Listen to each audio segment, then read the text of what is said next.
Hello, everyone. We have evidence. He is our ally. Is he? No, technically, definition-wise, D&D definition-wise, he's not your ally. Hello, everybody. Welcome to It's a Long Story. So many walls. Welcome to It's a Long Story, a place where we roll dice, we tell stories, and we figure out how to GTFO for the Wreckless. You'll understand that more in a second. So for everybody in the Wreckless, everybody take a look at your camera, wave, and say hi. Arr. You're all gonna die. I messed up. Arr, sorry. Yep, that was supposed to be it. Yep, I'm thank in you, danger. Kevin. Appreciate it. Cool. For those that don't know what this is, hi, we're a D&D live stream that runs every Monday, Tuesday, Wednesday, Thursday, and Friday, having 5 parties living, existing, and breathing in the same homebrew world, the wonderful, beautiful world of Estera. 5 out of 6 are breathing right now. 5 out of 6 are breathing. That's right. Yeah, for those breathing, for those that do, and for those that need to. Welcome. Okay, so announcements. First and foremost, still looking for a player for Tuesday's campaign in New Moon. So if you are interested in joining a weekly session of a game that has been going on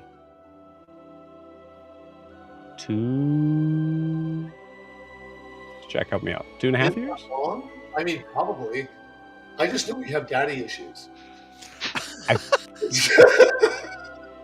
It's been at least 2 years, right? I have no concept of time. 3 years of daddy issues. Okay.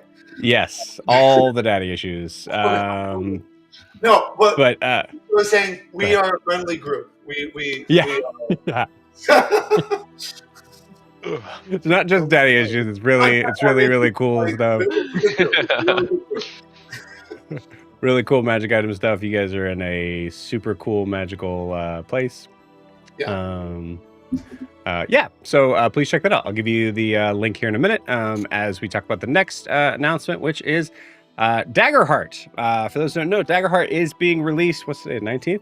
Dagger's being released tomorrow. The core rulebook was handed to me a few weeks ago. Not handed, emailed, because I had the honor of being able to run one of the first games for Start Playing. So we have our first sort of we're calling it a 3-shot, but we're going to be kind of like looking at this as more of like a drop in, drop out sort of style thing. So if you want to be for just one session to kind of get an idea of how it feels, you can certainly do that. If you want to kind of feel like 3 games would get your understanding under the belt and all that stuff, you can do that as well. So so the first session of that will be this Saturday. If you don't know what Daggerheart is, it's a very, very cool new TTRPG system that is kind of focusing more on the role play and characterization, a little bit more than I would say like 5e traditionally does. You should give it a shot. So you can do so by going to startplaying.games/itsalongstory. startplaying.games/GM/itsalongstory. It's there. It's right there. It's the best spot. They could have picked a better guy to run it. Oh, that's sweet. Yeah. Do I get inspiration? No. I knew that was coming. Butter him up, guys. Butter him up. Absolutely not. Weaken him. You can check that out there. That's also the link where you can check out the New Moon campaign. If you were interested in that, I would recommend messaging me before just trying to kind of jump into it, so we just make sure that it's a good fit. Please check it out. We're very excited to launch Daggerheart and to be able to kind of get a feel for it. I spent maybe like 2 to 3 hours last night with a friend of mine trying to get a good understanding of it in like a player versus GM perspective. It's really cool. I really like some of the concepts they have for it. So I'm very excited to give it a shot. And also you should too. Please check that out. I can't remember if I already said this, but if you're watching this on YouTube, it's also in the video description below, so you can just click that link. So yeah. Also, if you're wanting to support the channel, you can do so a number of ways. One, you can like and subscribe where you're watching this, whether that is on YouTube or Twitch. Please and thank you for that. You can also just jump in and say hi, just like Flyboy did here. Hey, Flyboy, how's it going? As this is a live stream, you can always feel free to say hi, and I will try to say hi back. If we're like in the middle of a scene or something, I might just try to give a little wave or a comment or whatever. Yeah, please feel free to say hi. You can also check out our Instagram and TikTok down below, right down there at It's a Long Story _TTRPG, where you can see some of our favorite moments in the past few years as a group, as a crew, as a crazy plethora I didn't of do it. peoples. Yeah. It was Kaelinor. Jude, stop spouting nonsense. Hi, Tuck. Buzzy B, hello. Hi. Welcome to the channel. So I believe that is it for announcements. Yeah. For Daggerheart, we only have one more spot left. So if you're interested and you're not entirely sure, now's the time. Jump on it. That is it for my announcements. So before we jump into tonight's session, we need to get a recap of where we left off with our beloved Wreckless. So Nav, please take it away. Okie dokies. Welcome to the death of the Wreckless. There you go, guys. That was my title. Oh no. Anyway, Kay and Ogra head over to the side of the tower as they see a person-shaped hold made by Kobamu, our wonderful panda bear, killer panda. He's great. Wonderful wonderful being. And head up on as Zed and Kobamu march up the tower, continuing their murdering spree. The stairs are painted with blood as Kobamu wades through everyone along with Zed, catching any strays. Kara, in the meantime, walks over to Nala whilst having a conversation with Hakuya, who manages to sleep a full-grown man and gets his men to murk 2 guards. Nothing says team bonding like that. Hakuya knows Kara is an Ashwing, and his initial reasoning to have this meeting was transporting what was taken. Hakuya attempts to read Kara's mind and succeeds, but not before getting the onslaught of Kara's third eye being open. Yeah, he's been suffering. Ryaris watches in the wings, keeping an eye on the guards, and notices a tear mark and a rounded helmet on the tree in the background. Very cool, very interesting. What could that be? Vera, who was originally with Zed and Kobamu, actually ends up barreling to Kay and Ogra, who also, with a Turian, is also that, and tackles Ogra to the ground, seeming to be shaken up by something. But, we were all solo, so who knows what's going through her mind? Probably trauma. It's always the trauma. Kobamu and Zed keep working their way up through the tower. Ryaris is still watching up above, and also decides to open his mind to the timelines to see the potential visions of the outcome of Kara's conversation. And, sneaks closer just in case. He kind of Doctor Stranges this moment, and it don't look good for us. But, maybe we'll make it out. We don't. Spoiler alert. Anyway, Ogra takes Vera, flies out on muffins, accompanied by her new friend Shrooms, a zombie, and they fly up towards the tower to the top of the floor because it's easier than walking, and they see all the dead bodies, and Arturian and Kay just keep walking. Hakuya's conversation with Kara continues and says, "I'm not the only one chasing ghosts." Brother, the man sees ghosts all the time. What do you mean by this? Hakuya ain't talking about those on the ethereal plane though. Kara schools him on manners and etiquette. When wanting to speak to someone, it's just nice to have a civil conversation and invite them to tea instead of kidnapping them and, committing a murder spree, but maybe we started that one. But, potato, potato. The response given by Hakuya is time is indeed running out and Kara's actions, or indeed inactions, bear him not entirely innocent, and asks where the memoriam is. The group, the people, who knows. Kara is rightly upset about being the middleman during all this, and notices Nala, his paramour, hands are bound.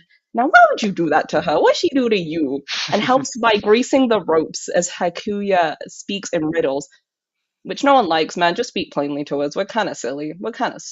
himbo side of things. Anyway, Hakuya says, like, Ka has no use, and the guards turn to him, but Riaris decides to jump in now with a stone shape to discombobulate them, which semi-succeeds as they then turn their attention to him. Nothing bad could happen, obviously. Aturian and Kay now eventually reach the bottom of the third floor, where Zed and Kobamu are, and Zed goes down, but Kobamu keeps fighting. On the top floor, the fight starts up there too, with the guards going to Ka first with 3 attacks, and he goes down. The other Anbau goes for Riaris, who takes him down in 2 hits, and he has 2 death saves. Who could have thought this would have happened? Not us. Riaris, maybe. Riaris thinks as he lays on the floor, dying nearly, that he's not ready to go, and somehow, in some way, this might all will work out, and it will work out. Thinking of Yoon, constant positivity of everything working out, so nothing bad could happen. Anyway, so with both Ka and Riaris with the I don't feel so good, Mr. Stark, Ogra continues to fly on up muffins while whistling a little tune. Eventually coming to the top of the tower, seeing Nala, Ka, and not Riaris just yet, but in the whole scene. Anyway, she gets her new friend Shrooms, the zombie, to jump into the window, and then she herself walks in too. And she's joined the party now. Ain't a party like a murder party. And Nala finally breaks free of the ropes. Who knew it only took her seeing her lover go down, but she uses her speed to grab Ka's body and move him to safety, getting the F out of Dodge. Ka, in the meantime, is having a little snooze. He isn't afraid of dying, which is what's going through his head, as he knows he'll be brought back by his people. Or maybe with the party as a ghost. But his main anger is towards the Anbau, because even if he lives or die, they're next. Very metal of you. Aturian and Kay head up, seeing Zed on the floor. Kay heals him, sees some weird shine and flash of red on his hip. But that's not pressing right now. As Zed's eyes pop open, he sits up and yells, "I'm not dead yet," and runs back into the fray with 4 hit points. What could happen? He drops back down. That's what happens. And Anbau stands over Riaris and Ogra, shouts, saying it's not honorable to hit a man lying down, and don't turn your back. So they both decide to charge towards her instead. And they hit her a lot, and goes down, bringing her to 2 death sails too. It's a great time out here. In Ogra's mind, she sees Ka and Na and Riaris, thinking all she has to do is get one of them, even if she has to go. And so extends the effort of casting a final healing word in exchange for the final death veil, which allows Riaris to come back up at full hit points as she tells him that she loves him and loves all of us. And with Ogra's sacrifice, Thalia, Riaris, the spirit guardian / deity, returns as he hears her in his earring. And he gets up to cast healing word on Ka, passing that life energy that Ogra expended through Ka. It's very sweet. Go watchers all freak the fuck out.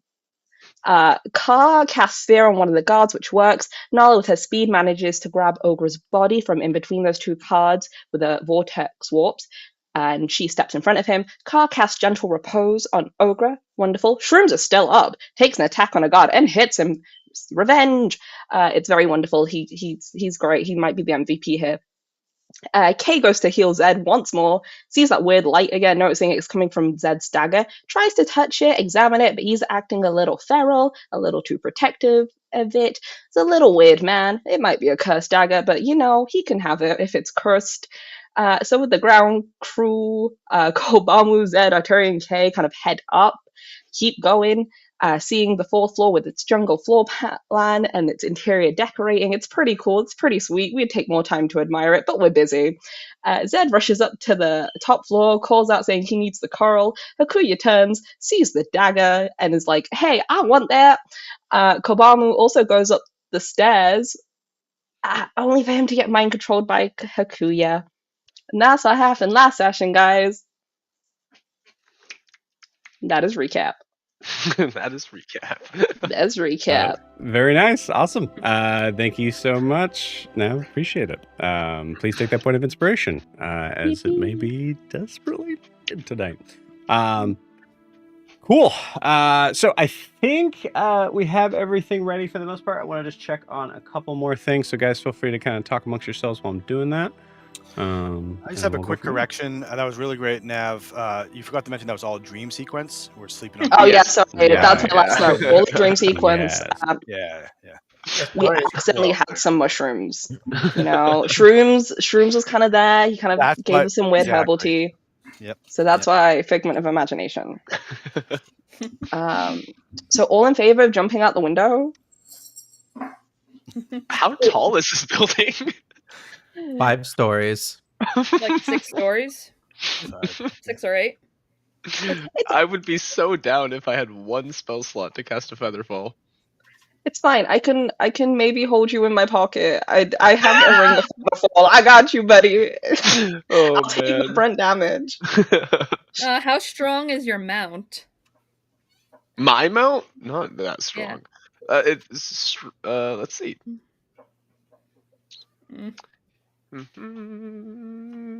Just put Ogra's body on the little tiny mountain. The little rocking horse. Oh my god. We were just gonna roll you right out the window. A 14. It's stronger than me. Ogra's 200 pounds. Yeah. Yeah. Yeah. This will be interesting, to say the least. True, yeah. Stronger than a commoner, yeah. Or dragger, at least. Hey, Joe, can you hear me? Mm-hmm. Okay, because I can't see you, so I'm. None of us. Oh, I didn't realize that you took the screen off. I thought I was like, okay, I'm glitching out. Wonderful. He's planning a little tea party for all of us because we're gonna have a lovely conversation with Hakuya, right? I did ask for a tea party.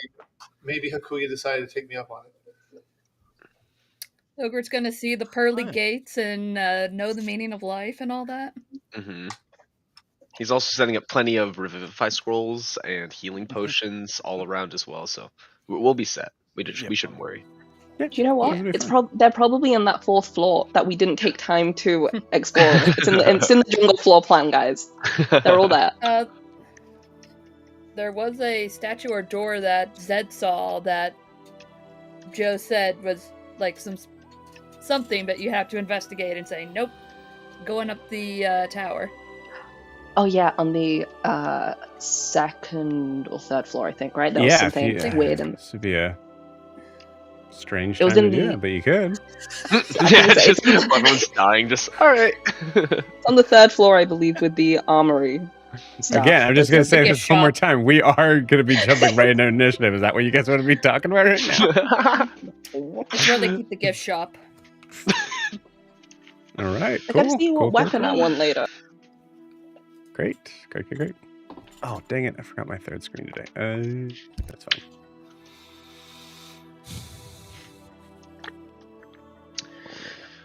Okay, cool. You guys want to play some D&D? I think so. Hell yeah. Maybe. Yeah. Can I interest you in chess instead? Checkers. No checkers. Any checkers? No. I like Go. Tic-tac-toe. Game. My God, I would love to learn how to play it. Learning is easy. Okay. Getting good at it's hard. All right. So, with that, we will come right back to where we started. Let me just check one thing here. Okay. So, things are looking pretty dang hairy. As we come back into it, we have Kobamu, who is fully dominated by Hakuya.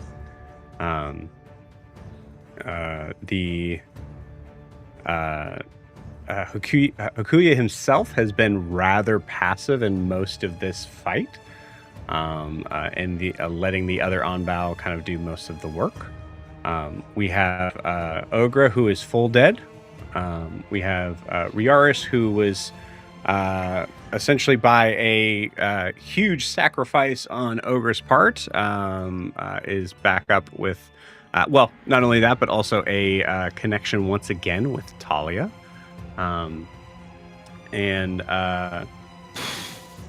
Basically everybody's pretty dang hurt. Except for maybe Arturian. I don't remember what Arturian's hit points are. Yeah, cool. Arturian's fine. Yeah, everybody else is in a little bit of a tough spot, including Nala, by the way. I forgot to mention last time, Nala is at half hit points. So for her... Okay, I must have better done that beforehand.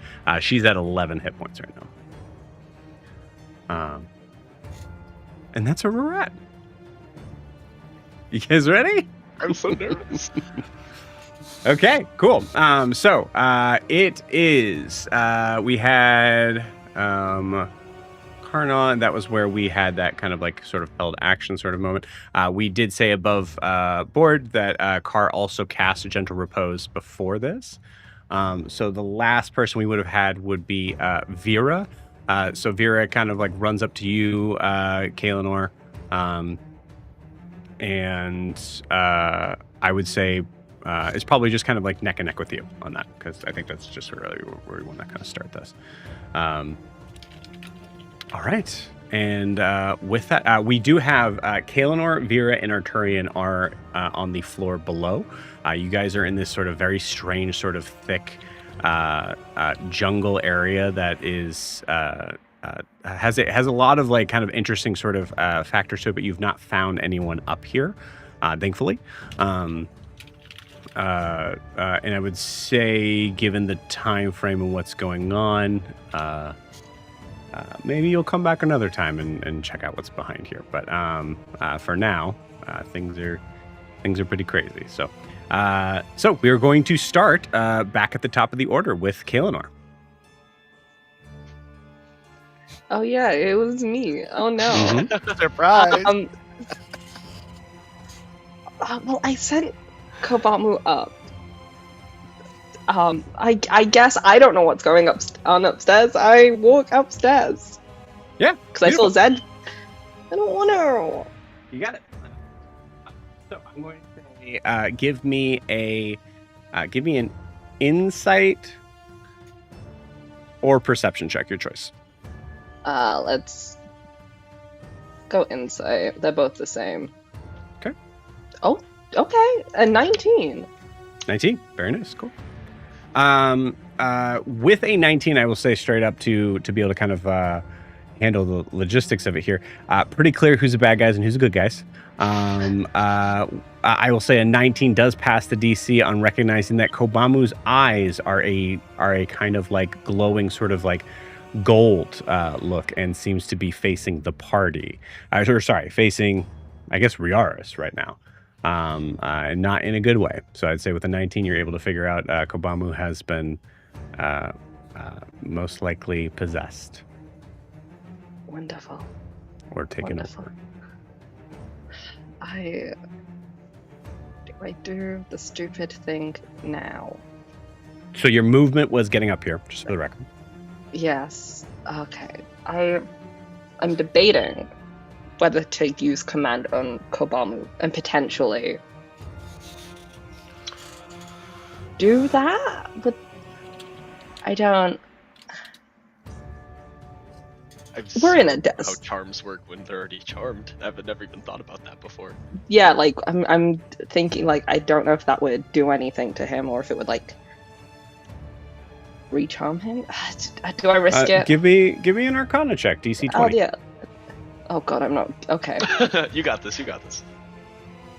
Hey, a nat 20 for a 21. Okay. Let's go. Is it possible to be able to command Kobamu?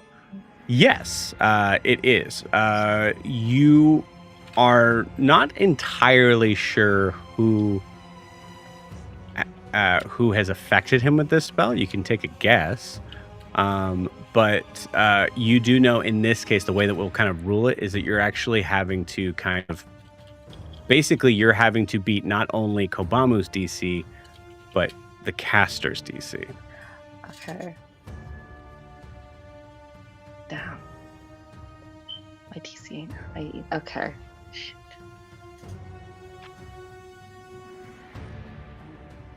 Or however command works. Command has them roll a DC, right? Yeah, wisdom Yeah, save DC. 14. So they would have to, yeah. So basically, they would have to beat your DC and the caster's DC. Yeah, I don't clear what Sorry. things that and it's like, yeah. Wait, sorry. Okay, hold on. Let's think about this. I would say first, you would have to roll a spell attack to be able to break through their spell casting. And then Kobamu would have to roll a spell save against you. Or roll a save against your spell save DC. Okay. Do you know what? We're in a desperate situation. Possible. It's very possible. Let's do it. Okay. Let's. You got it. So go ahead and narrate this for me first while I'm pulling up some stuff. What is Kaelinor doing? I think it's like just staring at Kobamu and looking around and just being like, I don't even think like processing truly what's going on. There's very much like a shock of what the fuck is that feeling. And I think just everything in her is just like not seething, a little bit seething actually. I take that back. And she's just staring at Kobamu, being like, I do not have time to deal with this shit right now. And this, like, yeah. And there's, like, just the smell of, like, seawater that is just kind of emanating and bubbling around her, of just this kind of the ocean's fury a little bit, of just, like, kind of bubbling underneath. Okay. Cool. And I apologize. I said spell attack. I meant spell modifier. Yeah. So it would be the +3. The +3, got you. Okay. All right. So you're spending your action to say command. What do you say?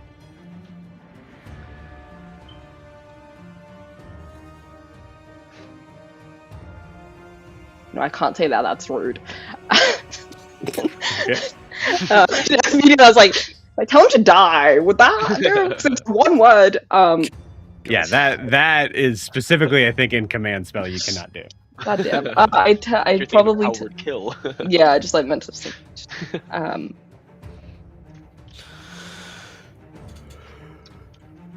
think just stop. I think she just yelled stop. Like, yeah, stop it, drop it. What are you doing? Okay, I guess. Stop. What is your Stop. intention here? Oh. What is your? I want him to like. Actually, no, I don't want to do.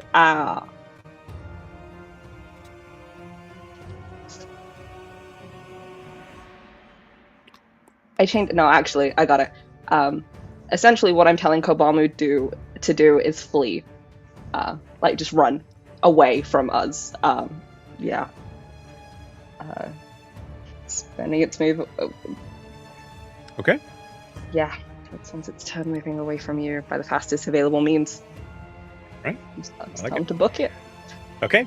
So first you have to use your spellcasting modifier, which is +3, to beat Hakuya's spell save DC, which is 18. Oh God. Okay. I will try And you my got best. inspiration. I do You have. do have inspiration. Can I burn it now? Yes. Or should I wait till I roll? Our inspiration you can do after you roll. Okay. Amazing. Well, let's go. I'm using that inspiration. Okay. You got this. I'm not looking at it. The dice give, the dice take away. I don't do it. I rolled an 8 Okay. and a nat 1. I'm trying to remember the ruling that we have on those for inspiration. You're re-rolling. Do you have the new roll or?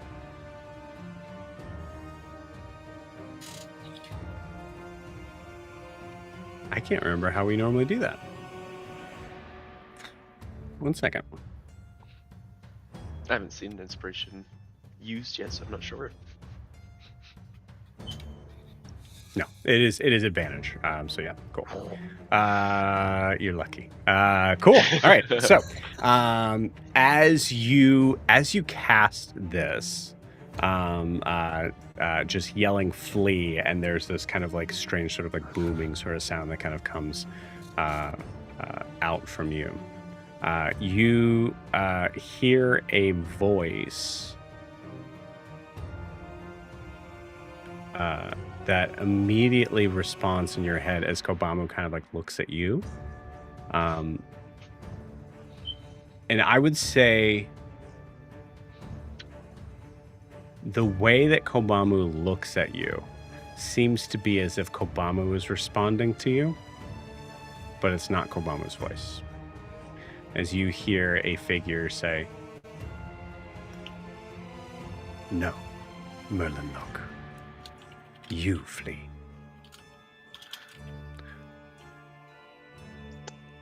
Well, we might be doing that. Turning to the party, we gotta leave now. Oh shit, everyone's, and that's my turn. Okay. Any bonus action stuff? Nope, I don't think so. I've got nothing good. Okay. All right. That was Kaelinor. Zed, you're up. Kobamu is on deck.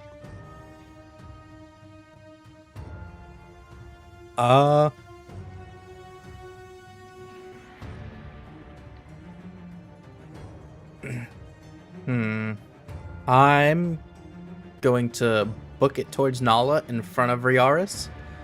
While I'm doing that, I'm just going to unconsciously start dropping water, a line along the floor. Okay.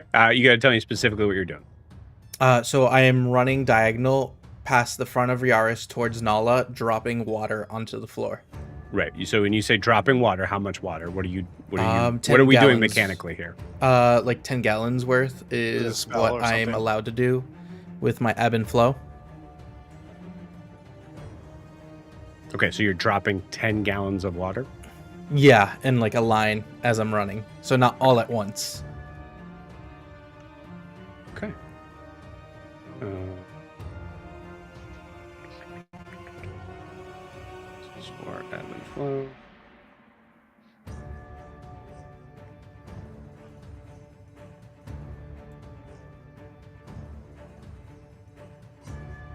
Okay, so you're casting create water. Yeah, so when I go to cast, it's at will. So I can create up to 10 gallons of clean water. Right, but you're spending your action creating water. Yes.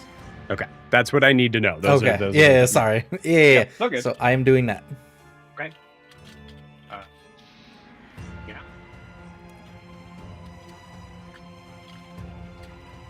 He gets you there. All right.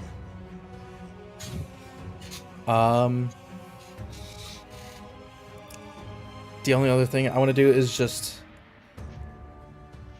look around the room, see if there's any other threats besides Kobamu, the two guys, and Buttface at the front near the chair. Doesn't seem so. Okay. Well, then there is absolutely nothing I can do until my next turn. Okay. Unless... I don't think it would be. For bonus action, I'm just going to prepare my beetle. Okay. You're a rogue. You got a bunch of bonus action stuff you can do. I don't think there's any that I can You have cunning use. action that you can do as a bonus action. Yeah, but... Let's see here.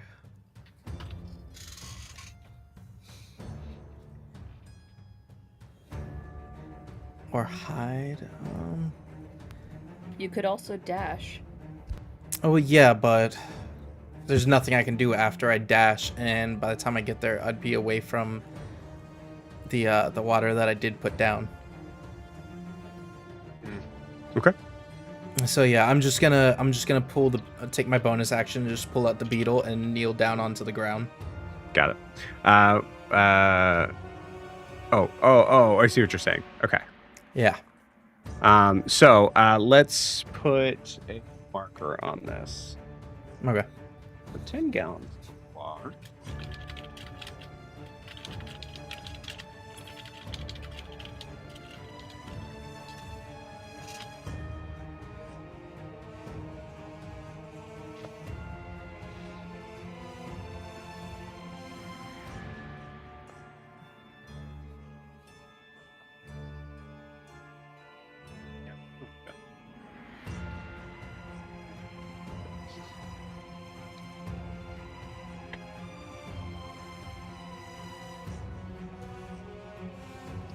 Okay.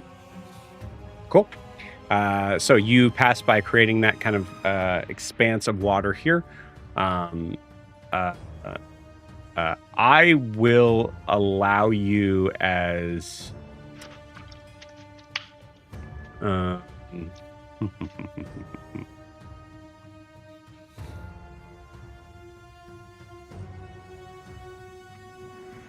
yeah, no. Okay. So yeah. So you pull out the beetle and you're just you're ready to kind of activate it and drop it down, right? Yeah. Okay. All right. Sounds good. Cool. All right. Is that end your turn? Yeah, there's nothing else really I can do. Okay. It's Kobamu's turn. Kobamu is looking in the direction of the figure that tried to tell him to flee. That's fair. You hear a heavy sort of roar escape him as he comes charging at you, yelling to you that no one tells me to flee. And is going to attack you. Guys, I'll see you next week with the new character sheet then.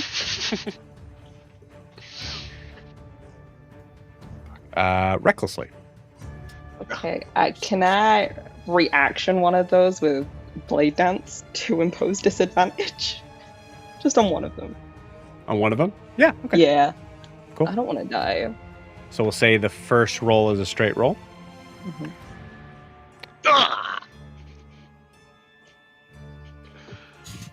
Oh no. Bye, guys. Right out the rip. Okay.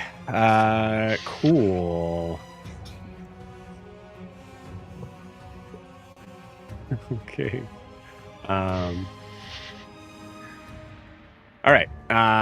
Let's work out that damage first. Okay. So that is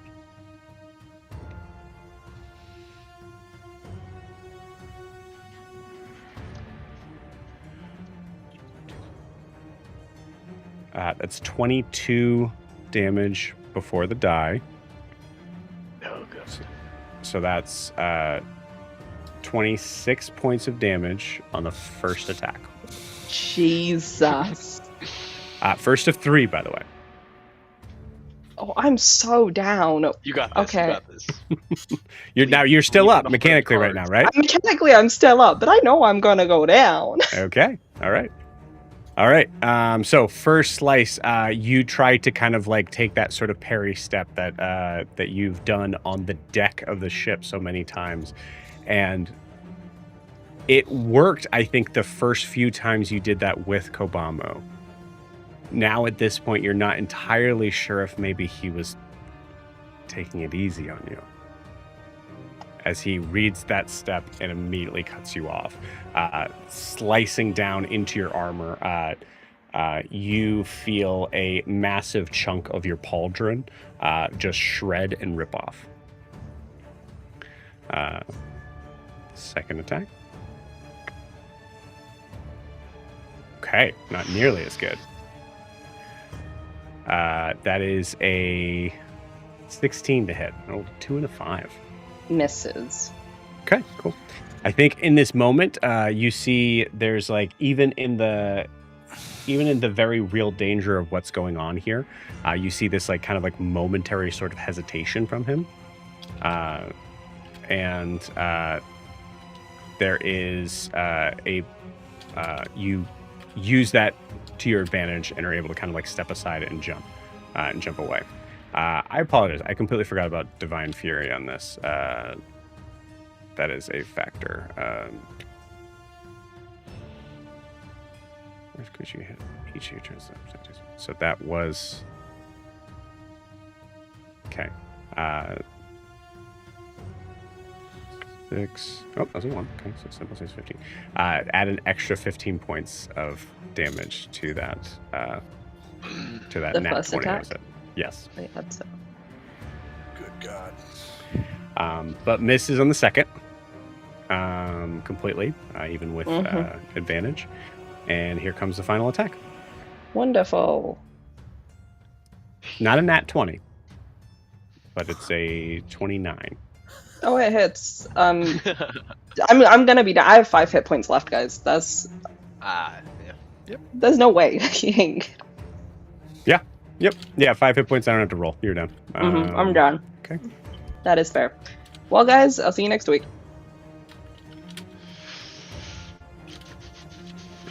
You and I can play evil Kaelinor and Ogra when we join the campaign. Let's go murder spree 24/7. We already were with the evil one. They're all evil. She's gonna be worse this My first time. introduction to Kaelinor was her using her shield to bash in this poor Thank guy's you, wall. Arturian. Now you see my light. Yes. You caught her at a bad time. That was- From the angle, it looked like she was killing him. She wasn't. What do you mean? Okay.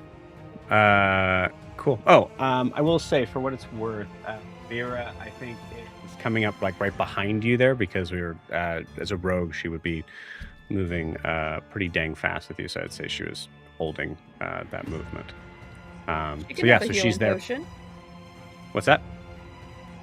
I was gonna say, Vera can have a healing potion. We don't know what she's stolen. I told you she didn't. That's where we're at. Okay. It is now the Anbau's turn. God damn it.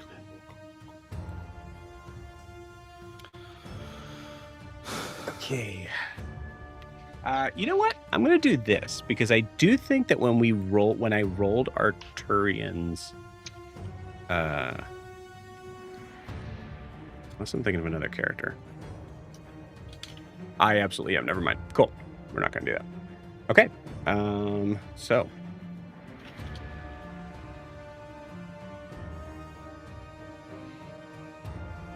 I'm gonna roll a. I'm gonna roll an intelligence saving throw to recognize this zombie is not really much of a threat. I'm gonna say if I roll an 8 or lower, they're going to one of them is going to take its attacks on shrooms. Which is, for those that have no idea what I just said, that is the zombie. Yeah, here we go. Come on, shrooms. That's a 7. Let's go. Let's go, So, shrooms. The Shrooms, Anbau that did get attacked kind of turns around and just immediately sees his creature as an abomination of keeping the beautiful Loa bloodline alive in a horrible way, and is going to say, "I must end you," and makes its attacks. While I pull up that zombie stat block.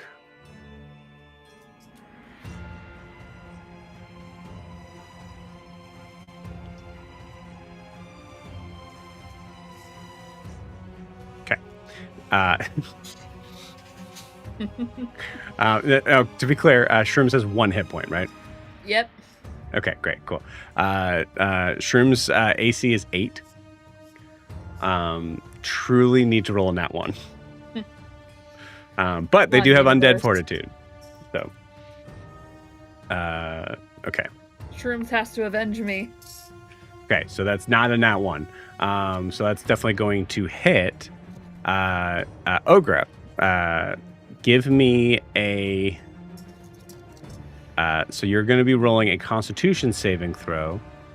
The DC is... sorry, you don't know the DC is yet, but you're basically rolling a D20, and then you're adding +3. Alright. You got the shrooms. Come on, Shrooms, you have to avenge me. Well, Shroom had a nice life. Oh. What do you get? I got a 3. Hey. So for a total of 6? Yep. Okay. So the Nice Shrooms. I'm so sorry. The first attack is 1d10 plus 5. So Shrooms is gone forever.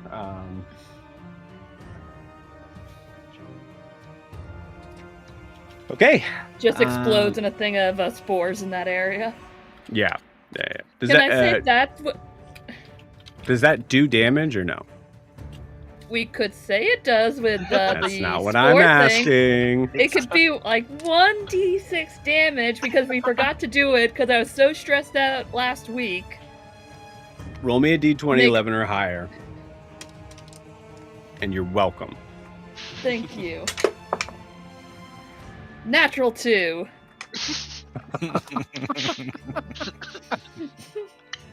I love the pride in calling that. That was great. I thought it was funny. Incredible. Okay. Is going to run with very superhuman-like speed. Is going to run at Riar's and make its second attack. That is a 18 to hit. Yep.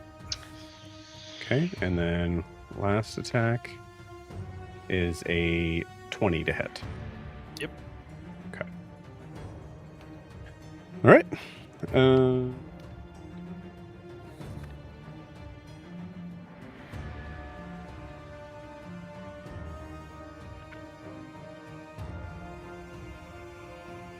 that is... There's 18 points of slashing damage from both those attacks for total. Great.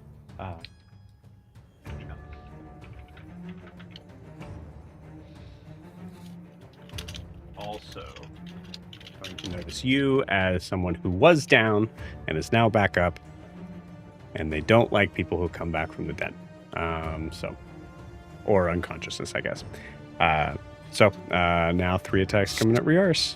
Would that one be able to go towards Riaris with Car scaring him? Or is that not? No, we said that towards didn't Car? happen, Oh, okay. right? Because if that didn't happen, then we did the gentle repose instead. Yeah, correct. Gotcha. Because I was Okay. going to do that if I was running at them, so that's why. Yes. Gotcha. Okay. It also means I still have it. So, I mean,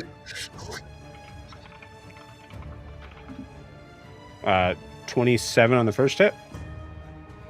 Sorry, I'll use the brighter ones here.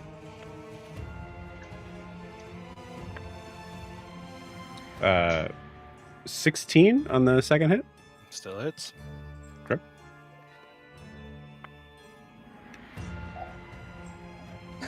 Excuse me, 13 on the last hit. Hey, we got a miss. Okay. That is 8 plus 3 is 11, plus 10, 21 points of damage. Say 21. Yep.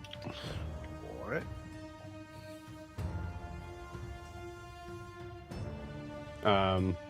And that is the end of their turn.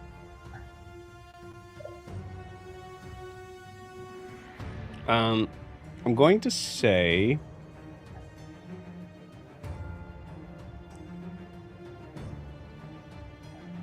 it's not necessarily the end of their turn because Hakuya is a part of them. He is going to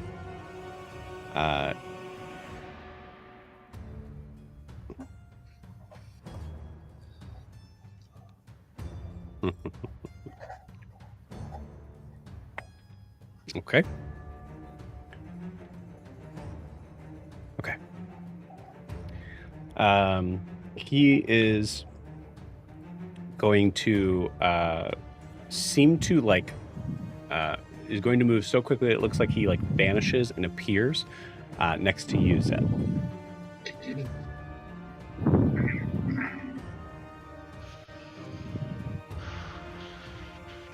You see this figure looking kind of somewhat down at you and just says very calmly, "I'll give you one chance to hand over the dagger."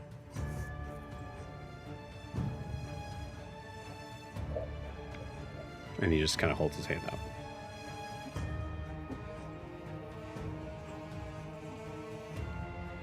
Zed, do you say anything?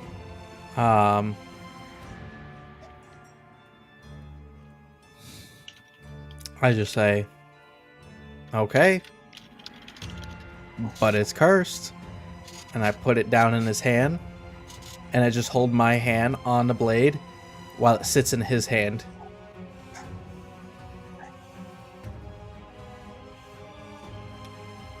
So I still have the spikes from the hilt in my hand.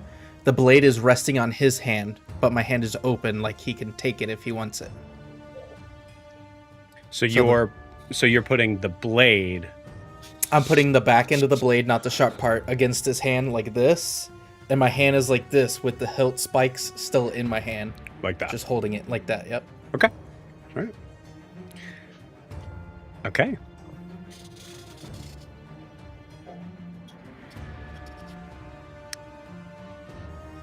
So he's going to roll something to take this from you. What would you like to roll to contest this?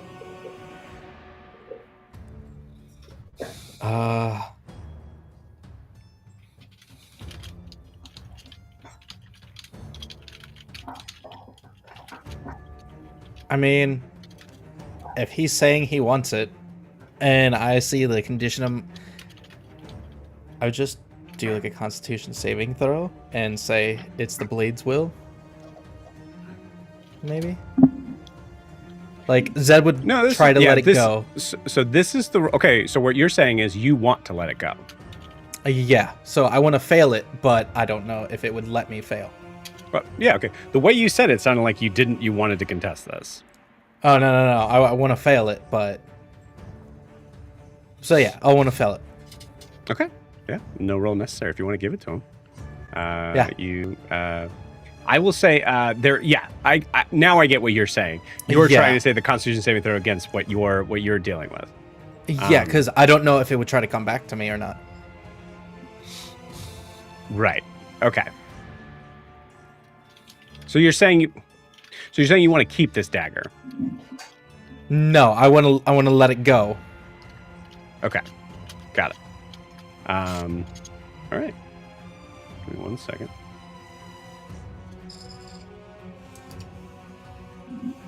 Okay. Because of the dagger's power here, you're rolling a Constitution saving throw against it to release yourself from it. Yeah. Now, you have advantage on this. Okay. All right, and I'm just doing a straight 20, right? No, it's a Constitution saving throw. Oh, yeah. All right. Let's see. And the DC is 13.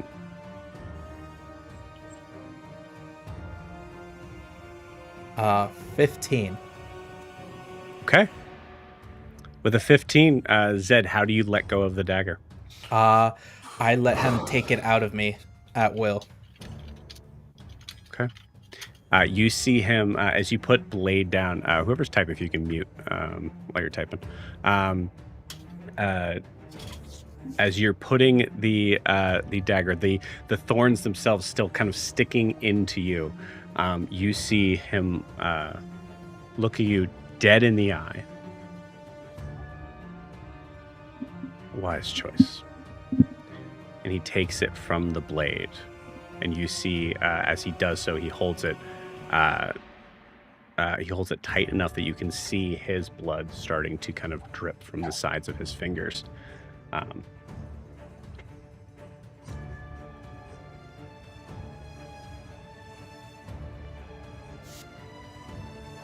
And that is... Yeah. So he will take damage from that, but Zed, you feel something lifting. What does that feel like for Zed? Probably as it goes, it's rage, anger, all that just turns into confusion and I guess like vertigo. Like he's dizzy, doesn't know where he's at. He's like clear of the fog. And everything's starting to come to, like everything that he put off to the side is starting to rush back to him. Okay.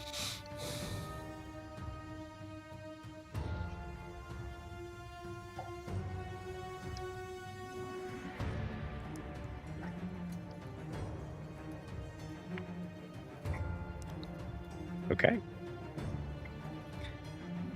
Zed, as you hand over this item,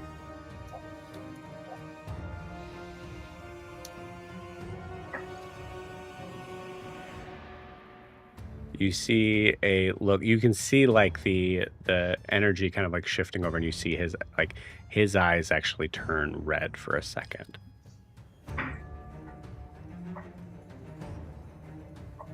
What would you like to receive in return?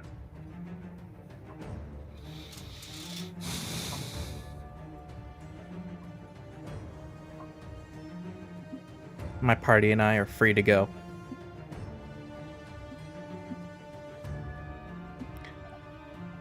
Okay. Said. Roll me a persuasion check. DC is 9. Oh, it's a straight roll.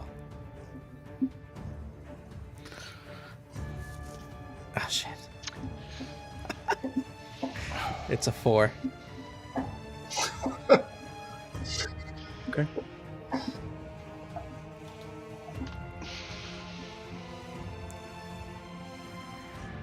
Car doesn't have silvery barbs.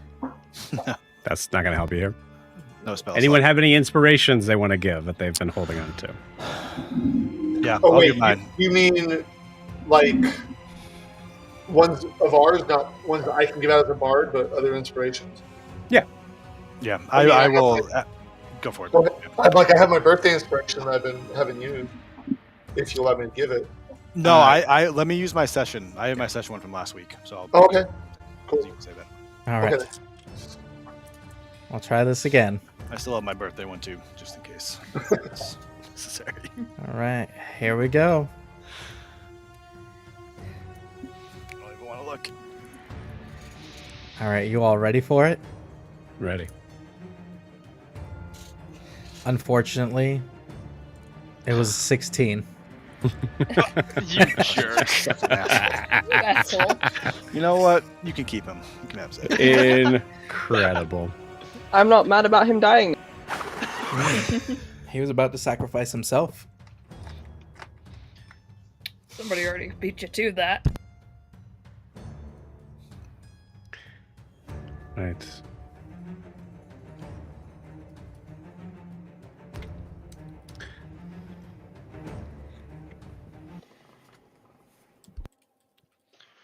Zed, as you see this figure watching you, the eyes kind of like flickering red, kind of going in and out, as it's like almost like you see it kind of like rushing in and out as if waves, or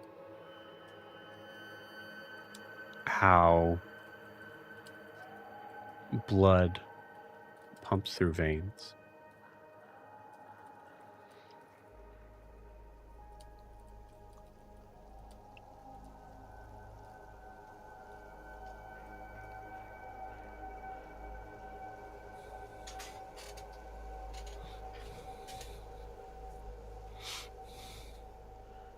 Where is Memoriam?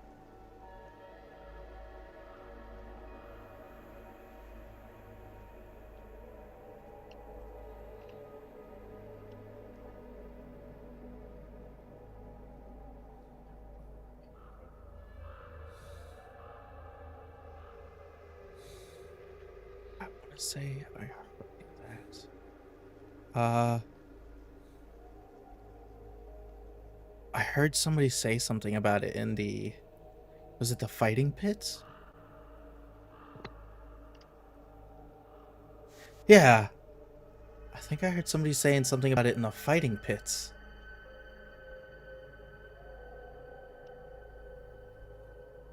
Maybe. Yeah. No. Yeah. The fighting pits. And a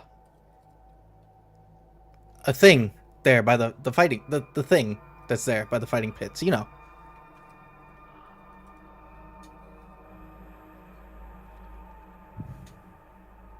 Now, instead of out loud, you hear a voice in your head. Because of this gift that you've given me, I can give reason for you and your kin to leave this place. But you must bring me where Memoriam is within 24 hours.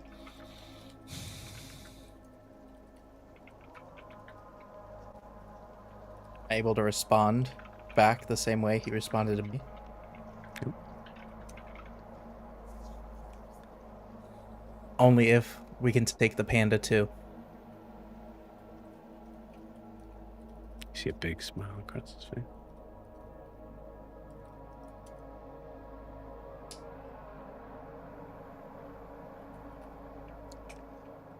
You're not in a place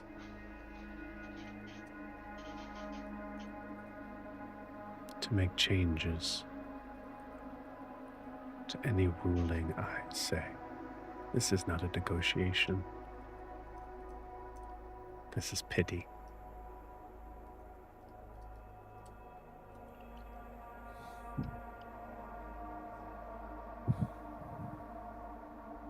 Take it or die here and now. Fine, I'll take it, and then I'll try to remember the manual for that blade. That was in your head, by the way. Yeah. You all see at this point, Arturian, you've kind of like made it up. You see Kaelinor on the ground, down. You see Vera kind of like leaning over her. Vera's gonna roll a medicine check, and is not able to do it. Kaelinor, give me a death saving throw. Can I go over to Kaelinor at any point? Are we in free initiative or? Not at this point. You're still in a spot right now of like, you got two guys on you.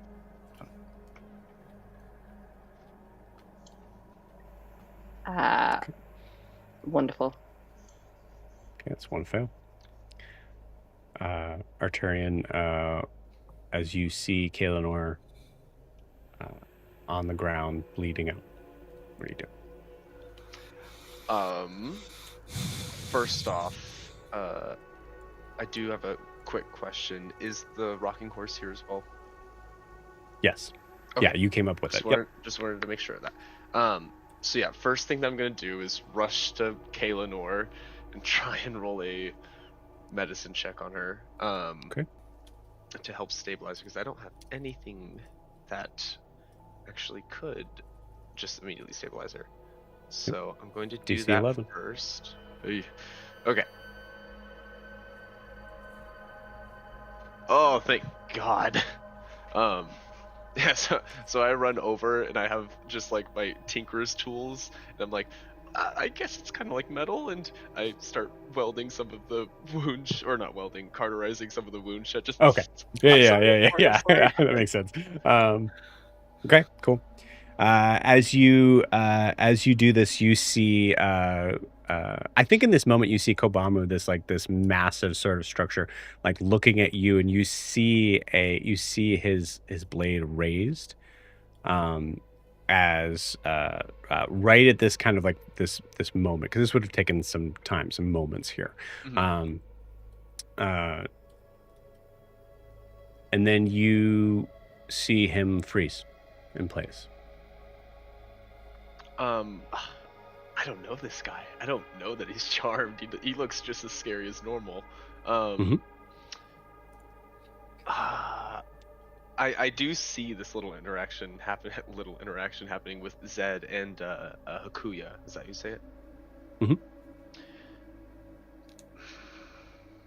I think what I'm gonna do is I'm going to get off Philia, the rocking horse. I'm gonna stand up to Kobamu, and I'm gonna be like, "Pick on someone your own size." As I'm just like shaking in my boots, trying to defend Kaelinor that's on the ground. Beautiful. Kaelinor, your I'm going to say for this moment, your eyes kind of like flutter open. You're able to say like maybe like some words, like a little bit. You're not able to take any actions on here as your equivalent of stabilized, but I'm technically still unconscious. Not mechanically still unconscious, I'm saying. So yeah, you see this this tiny little Gerbine standing in front of one of the most massive creatures you've ever seen. It's Godzilla. Yeah. And standing up against you, or standing up for you. But besides that, there's not much I can do for my turn. Yeah. You see Hakuya, the frozen sort of moment, actually, I would say, like, Riaris, you see this and you're like maybe like wanting to kind of like take a step forward. But you see when Kobamu kind of freezes in place, Kobamu full on like freezes, like is full, just kind of stops in a weird sort of spot of like, this would take muscle tension to stay in this area. And you hear Hakuya say, "Let them go. They're on the mission now."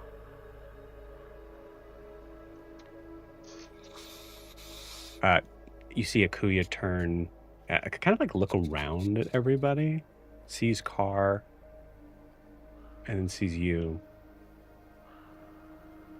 and looks at you, Riaris, and says,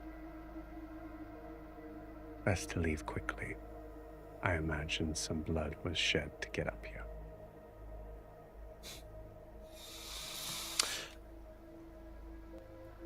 I think I get just give him a quick look between him, Zed no dagger, and I'm just gonna push past the two Anbau over towards Kaelinor. Yeah. Yep, and if I can, I'll just walk over, kind of looking at Kobamu, but pretty much purely focused here, not wasting time understanding, and just knee down to Kaelinor, and we'll use healing hands.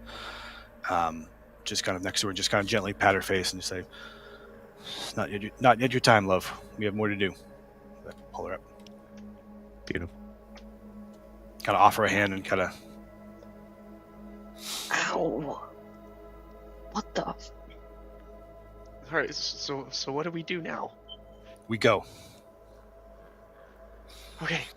I'm gonna work together with Philia to carry Ogra with us if they're allowing it. Okay.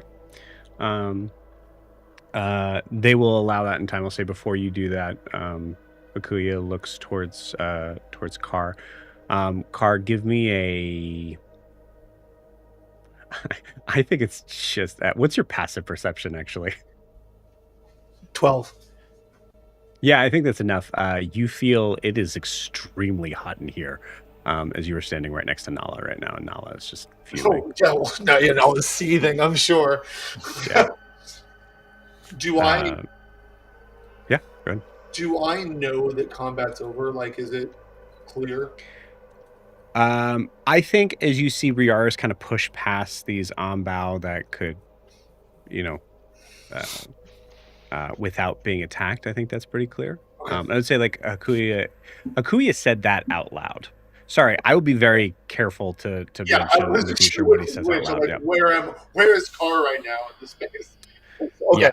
Yeah. Car, you're right there. You're pretty dang close. Well, I know that it's over. I know the fighting seems to have stopped.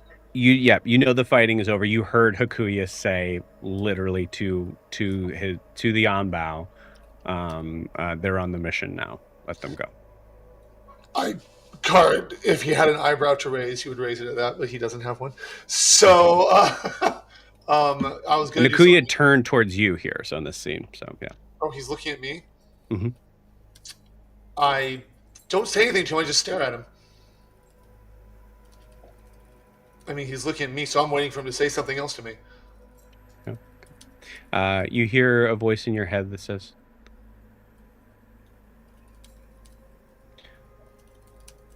"Good luck finding your blue ghosts.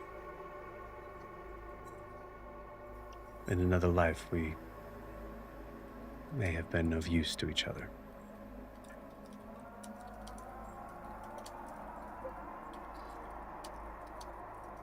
Given where Carr is, can he respond? Yeah, in your head. Yeah, this was a voice in your head. Yeah, because Carr's seeing multiple Hakuyas. Mm-hmm. And so he cocks his head confused, and he just mentally says, "We already are." And I don't know what that's going to do to him. Yeah. That's what Carr's like, what do you mean we could have been? There's at least two meanings there, if not more. I know. You see him smile at that, clearly not understanding. It's fine. Okay. I don't have anything else to say to him. I was going to do something, but also Carr does not want to start Carr does not want to start the combat again. He had an idea, but then maybe not. So it's like I'm giving you kind of the equivalent of a turn here, basically. Like what's Carr doing in this moment?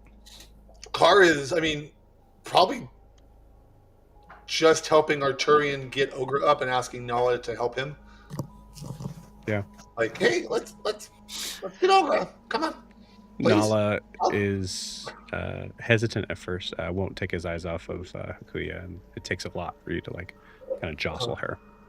Yeah, I will actually quick send her a message, and just so she hears it, but not him.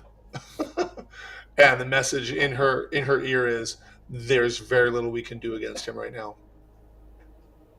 and just like I'm a better part of valor and all. Yeah. So. Yep. Yeah, you see her. She does like one of those like sort of like turns where like the last part of her to turn is her face, from Hakuya. There's a definitely a sense of like almost like a primal anger or promise of violence in those eyes. She turns away, looks towards you, and it kind of falls down a little bit as she helps you get Ogra onto Arturian's horse. Which you got to name the horse Arturian, by the way. Ophelia already did. Ophelia, I'm sorry. Yes, that's right. I completely forgot. I want to say it looks probably the most ridiculous thing, like a full-grown adult on a little child's rocking horse. No. It's okay. So for clarity, it is a medium-sized horse. So it is essentially like a mini horse. Yeah. I was thinking like a little tiny thing, like this big. Yeah, it's much bigger. But still, given Ogra's size, still a little ridiculous. Oh yeah. Still a little ridiculous because of how Ogra is. Yeah. A miniature horse carrying Ogra. Yes. Since I have a round, as I am helping Ogra and getting her up and trying to get Nala, I want to take a really good look at this room. Okay. And I'm taking a really good look at this room. Do I feel that he's out of my mind now? Is he done communicating with me?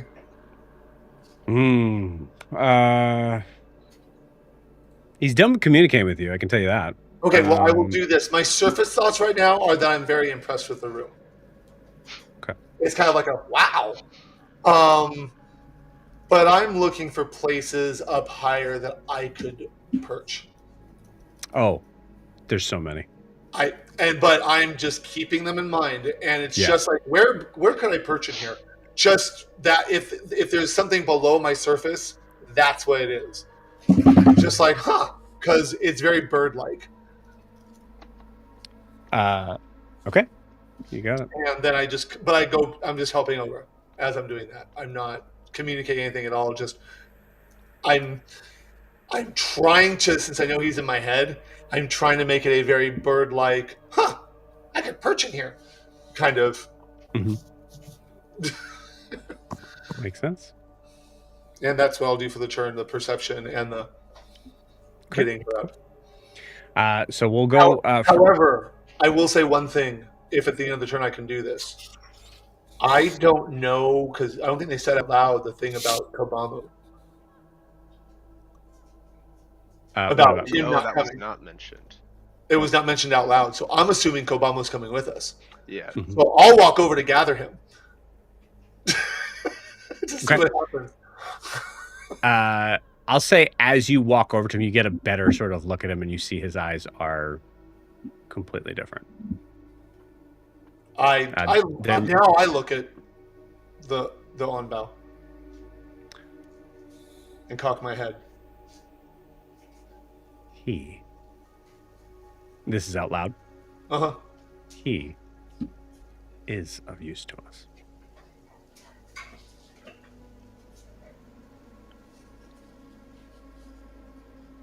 I say nothing, but I stand up a little bit. I stand straight and undo my feathers and kind of shake my wings just to give that size of how big I actually am, and just look at him while I'm doing it.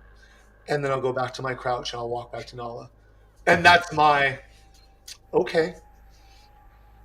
Like, I'm a creature of death and you're messing with me. Because now Carr's starting to feel his own. Like, all right, you're letting me go? Okay. But I say nothing, and I'll walk back to Nala. Okay. We're not really going to leave him, are we?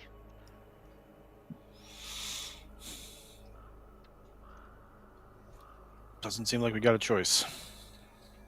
Arturian, as you're asking that, you see one of the other Anbau walk up, and you see just like kind of this look of disgust in his face as he's looking like at the detail of this creature. Disgusted Kobamu? He's looking at disgusted Kobamu, or looking at disgusted? Yes, one of the Anbau is one of the Anbau that not Hakuya. One of the other Anbau has walked up to Kobamu, who is frozen in place, and is just is looking at like how you would look at something that is viscerally unpleasant to look at.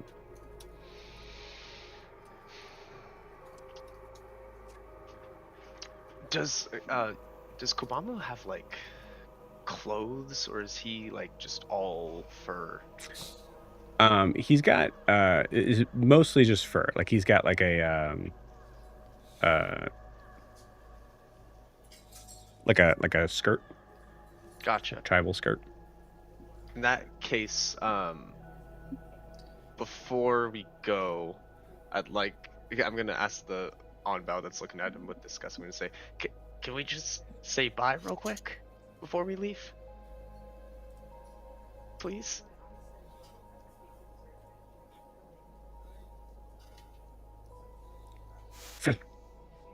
Walks off. I'm gonna walk up to him. I'm gonna use my medical tinkering. I think the tiny object that I'm going to choose. What's around? I'm assuming there's like rubble around. Yeah, for sure. Yeah, I'll grab just a tiny little rock. I'm gonna imbue it with a little message as I'm gonna kind of close it in his hand. I'm gonna say, "We're gonna come back for you, okay?" And whenever he wants, he can touch it, and then it'll say that message, and hopefully that can keep him going, because I can only imagine he's gonna have a hell of a time here until we can come and save him. Okay. Voice from a creature that he doesn't really know, really hasn't met. Mm-hmm. I like this a lot. Sorry, can you say one more time what you say? We're gonna come back for you, okay? Okay.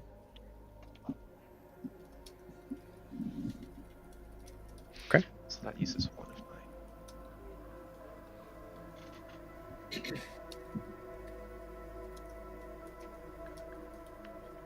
All right. And what I will do as we're getting ready to leave, since can I tell that he's dominating him now with the whole frozen and the yellow Yeah, eyes? I would say so for sure. I will, because I know he's listening to it. I have vicious mockery, which will cause damage, and that's what I was going to do. But I don't do that because I don't want to start the fight. But I'm hoping Kobamu can also hear this. I send a message to Kobamu, knowing that the Anbau is also listening. And Carr just says, "This isn't over." And it goes to Kobamu. It's not directed at the Anbau, but I know the Anbau is listening. Mm-hmm. Well, double-edged sword there, yeah. Okay. Or double meaning, I mean. And so hopefully Kobamu hears my voice through this, so he knows that I'm also not giving up on him.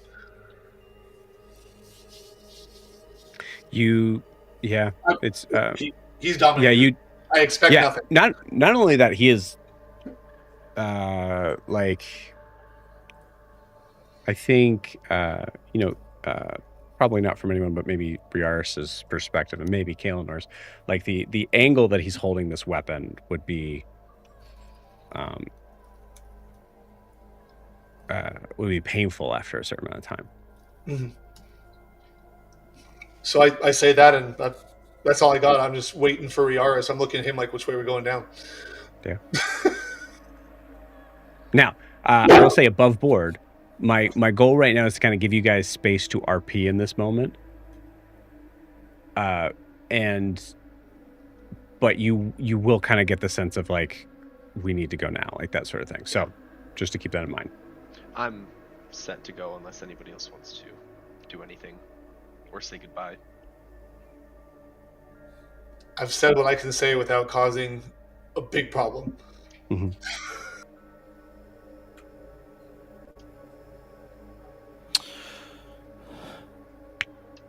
I think we are. As I see, well, you don't go over Dreamcar, you message him, but I think Arturian goes over. As we're leaving, I think I just kind of I don't touch him, but I go, "See you soon, big man," and go to walk over, and I point to Car and say, "Let's go at the window. I don't think it's safe going back down. I can get us down there." Kind of point at Ogra like, "I got her. I'll carry her. It's fine." All right, Nala. I hold up my hand. No, I'll take it. And I head for the window. Okay. I kind of look at Zed. Zed, are you heading towards the window too? I'm gonna say something to Kobamu real quick. I probably walk over to him and I just say, "It was nice fighting by your side. Sorry we couldn't release your people. Hopefully now you know I don't want anything from you. I just wanted to help." And then he's just going to walk away. And he's going to go towards the window, but he's just going to look out the window because he would just fall to his death.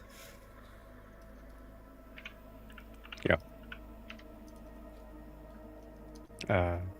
Kalen or anything? Kay probably picks up the pauldron that, Kobamu sliced off, stares at him, and just through the telepathy feet just goes, "I'm sorry." That's it. There's like a hardened soldier stare on her face, but don't think she says anything apart from that to his, and heads towards the stairs. Head shows the stairs. Okay. Yeah, I can't fly. Me neither. I'm not like, nope. I got you guys. Don't worry about it. We're going this way. Oh, okay.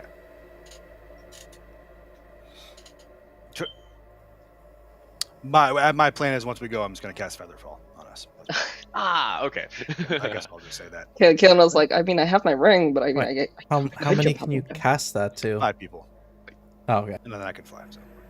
Oh, sweet. And Car can fly. Perfect. Okay. All right. So as you kind of take a moment, I would say there's like kind of probably like a ledge out here that you guys can kind of like move out. It's awkward here, but like this, as you kind of, I would say Riarish, you kind of explain in some way of that. Like I can make sure that everybody doesn't get hurt once they hit the ground.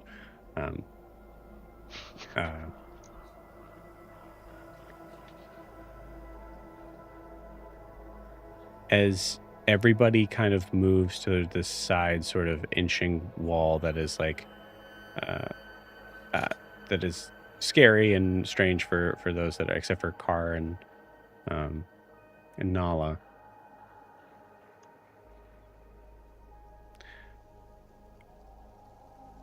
I have a strange question to ask. I can't really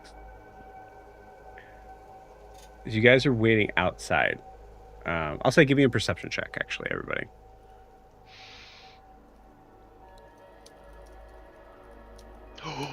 Natural 20.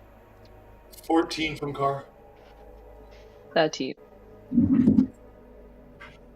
Okay, cool. 22. I did 20. All right. No. Archer, and you know what's at stake with Ogra. I'm gonna say with that nat 20. I'm gonna give you kind of a little bit of the storyteller reins here in a moment, and you know that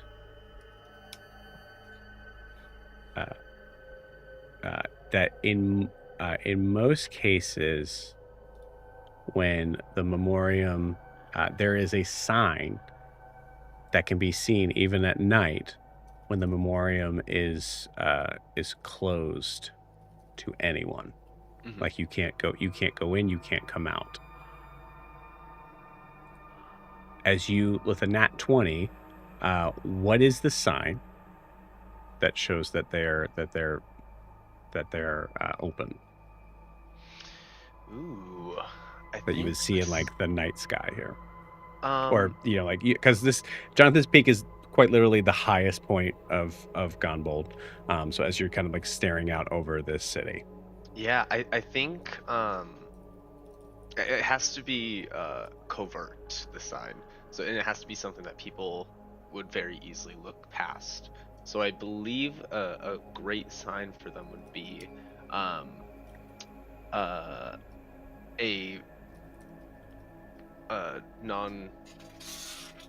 fishing boat in the waters. Is there a lighthouse here? Yeah, I would say there's probably some sort of like jungle kind of equivalent to that. Yeah. Yeah, a fishing boat sets out to the water at a random, or what appears for people, a random time in the middle of the night. And that is the sign for everyone to see. If they don't see that boat on the dock, then the memoriam is closed. Okay. I assume this boat is probably lit up then? Yeah, they probably have like torches or other magical lightings, so that way they can also see while they're out on sea. Okay, I like it. It's a strange sort of far distance away, but you remember exactly what that light looks like as you see it out there, and know that is your best bet considering Ogra. And has the ship sailed yet, or is it? It's docked. Okay.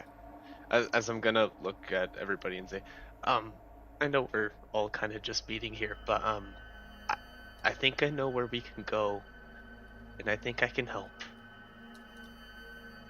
But we have to hurry. And by hurry, I mean we have to really hurry.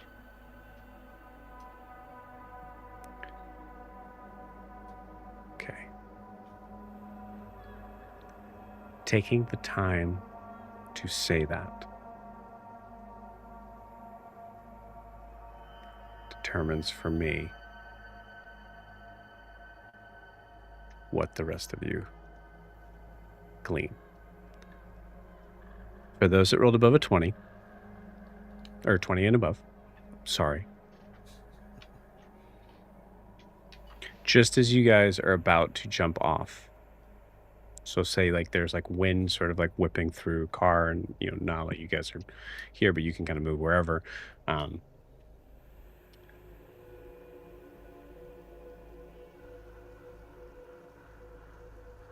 You hear a massive, almost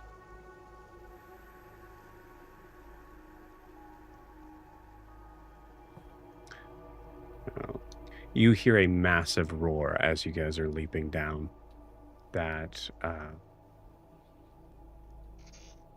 without a doubt is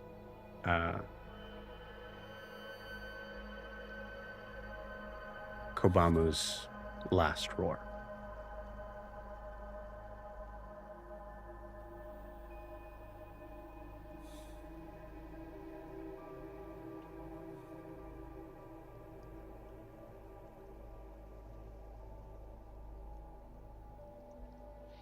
So I think that's Riaris and Zed.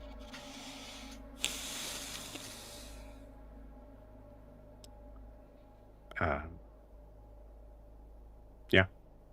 So those sort of seconds of like free falling, giving this sort of strange sort of space for the rest of you guys are hearing just like as the wind is just kind of gathering around your around you. I will say, Car, you're probably just floating, so I would say it's your choice whether or not you hear that or not, I think.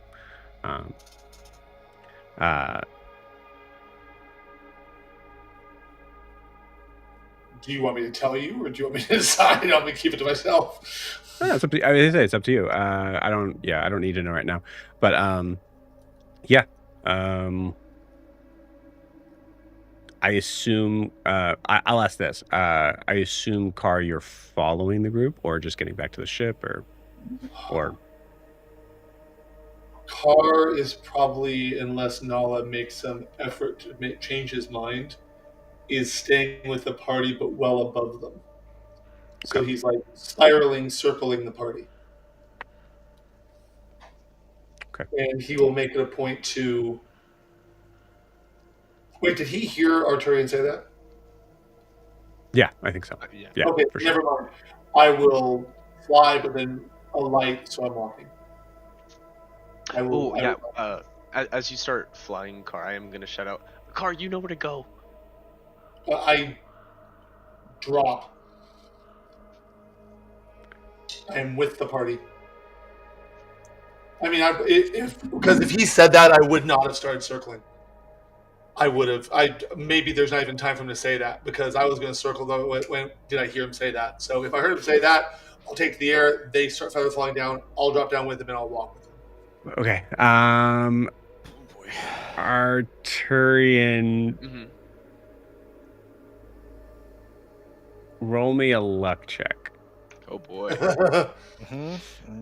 Well, we all know Arturian is been nothing but luck for this group. So here we go. It's been great. He's just a little guy. 9. Oh no. Okay. We're gonna get followed. Okay, we want odds. Odds is what we wanted. We're good, right? Totally. Oh yeah, for sure. Yep. Okay. You yell that, Car, you kind of drop down. I will say Nala definitely heard it. So like Nala's kind of floating. Did he yell that? So he did yell No, that. sorry. Nala heard Kobamu. Okay, Nala heard Kobamu, but did Yeah. Arturian yell, Car, you know where to go? Yeah. Mhm. So then Car nods, takes Nala's hand, and flies a different direction, like a 30-degree direction from where he should be going. Yeah. Cool. And just clearly is leaving the party. Like he's beelining for some... Just... I like it. Arturian, you watch Car go in a completely wrong direction. and I'm not going opposite, like literally a 30-degree, like you...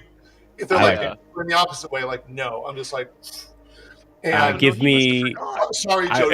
Sorry, but I cannot. No. That's fair. I think that's something Carr would realize. Yeah. Arturian, give me a roll me a d20 and add your intelligence modifier here. Oh, thank God.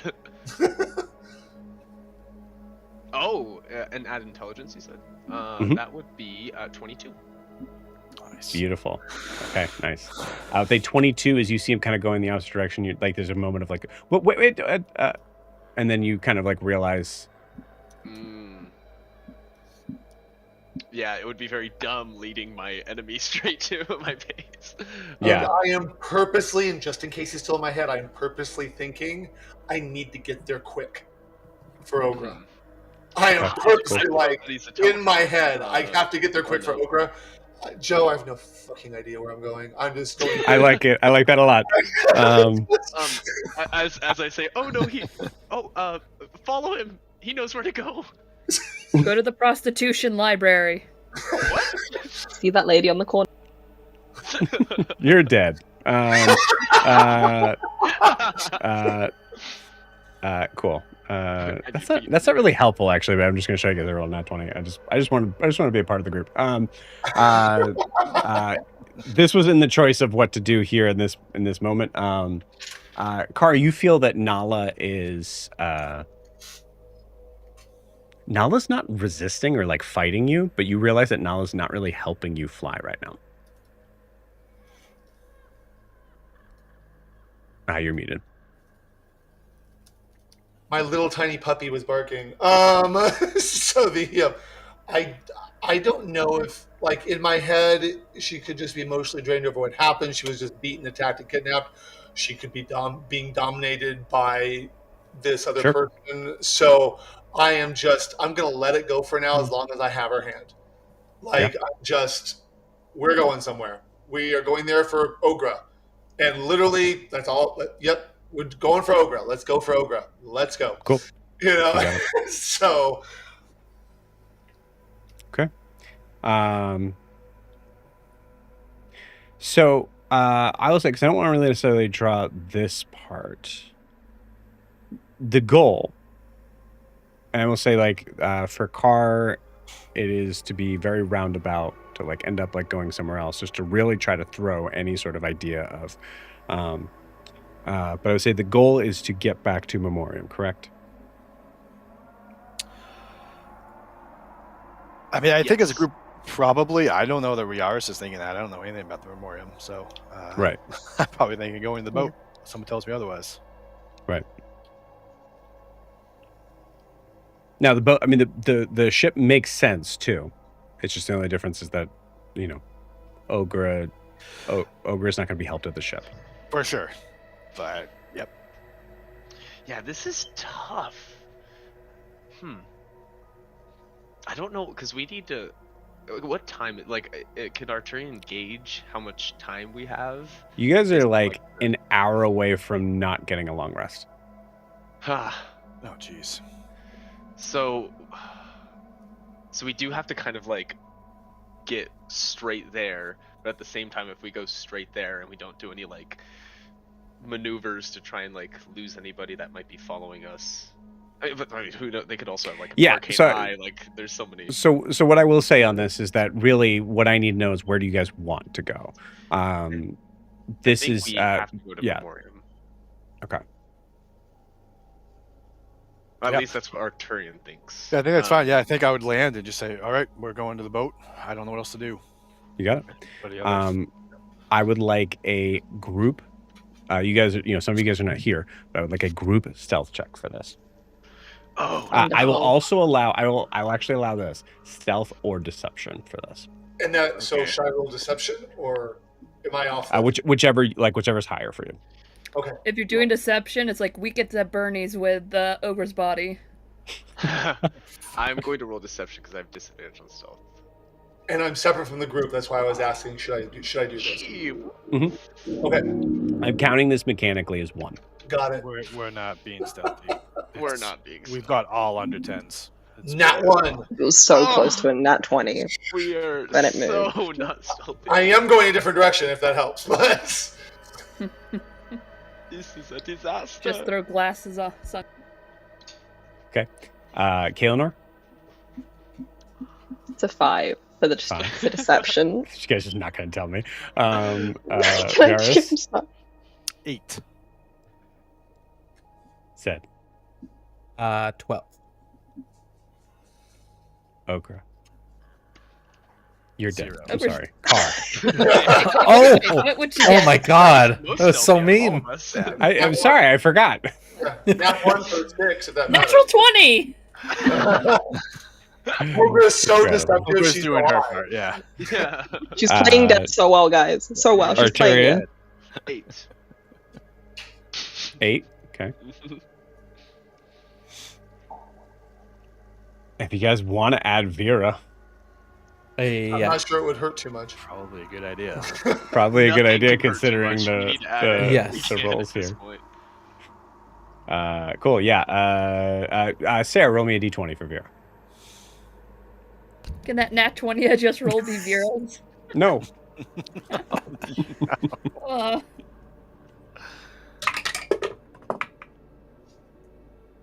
two. Oh my god. I'm sorry, Ogra. You're having Can a we add rough one. Pirate Pete? You just keep hitting Ogra's head on the door frames and alleyways. You know what? I will be nice just to make it. I love you guys. Just to make it possible, I'm going to take back what I said, and I will say, Sarah, you can use that nat 20 for Vera. Okay. For a total of 30. Benevolent God. So, I will not hide this. I will just tell you guys what the total is. So we're doing 7, right? Yep. Total is 9. You guys got an average of 9. So.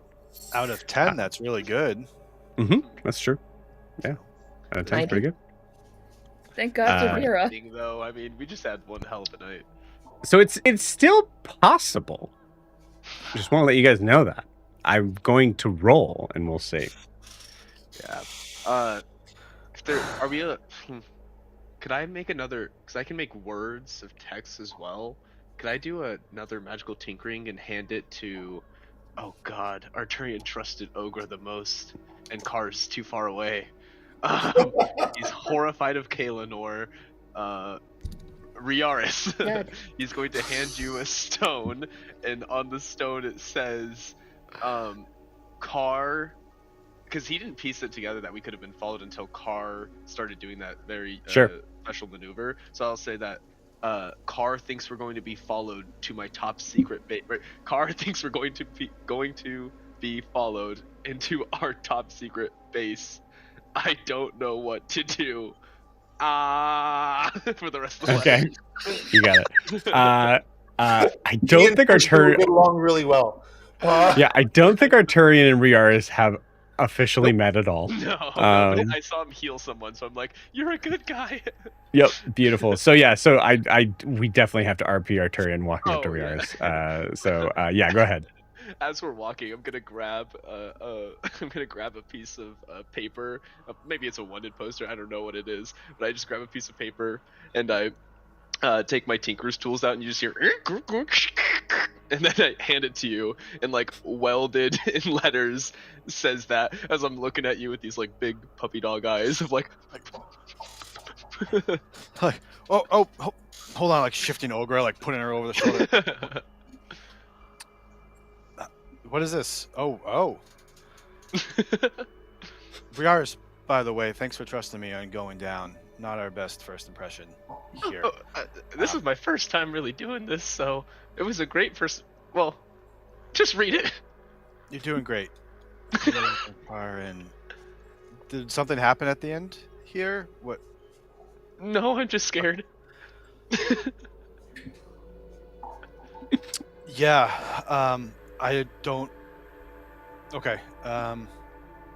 Great. Can you take? I'm gonna the do lead? another one. I'm gonna hand it to Zed. And it's just the same exact message. You're doing that. Okay. I love it. What the fuck is this? Just read it. Is it in common or is it in a different language? It's written in common. Okay. It's just teeny tiny writing.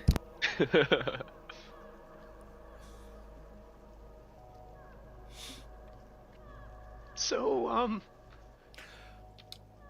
what do we do? I'm gonna do one more and hand it to Kaelinor. That's a lot of noise. Okay. Reads the.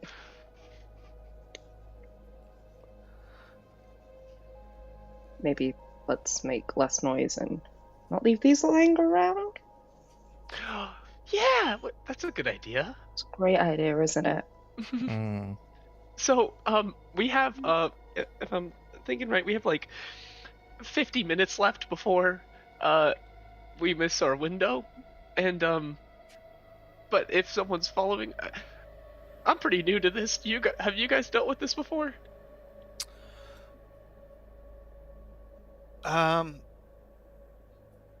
We can talk about that when we get there.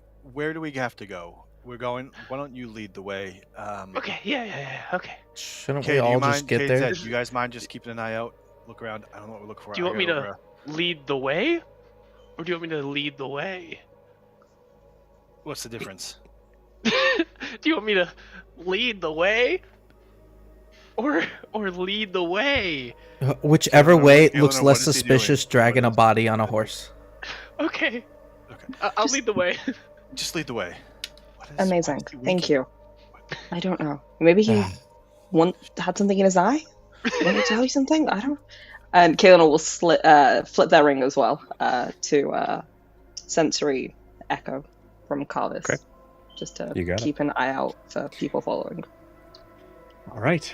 That's my So- last magical tinkerings. With that, you guys head out into the night.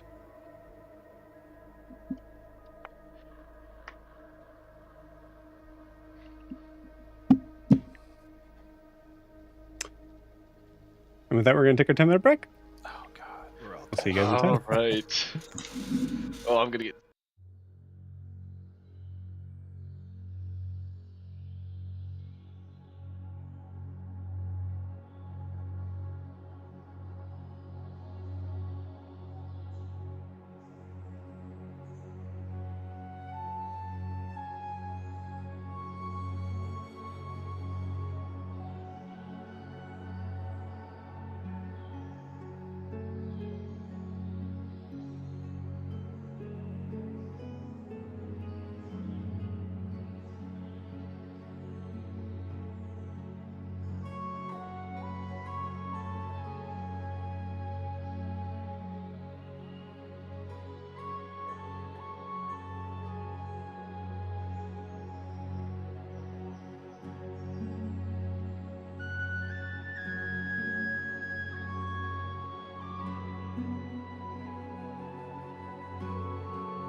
All right. Welcome back. Ogra.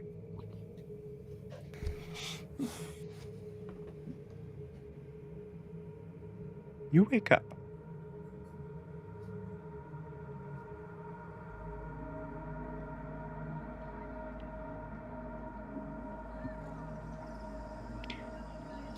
As you look around you, you see grass, trees, a very familiar boggy sort of smoke. Or fog, I guess.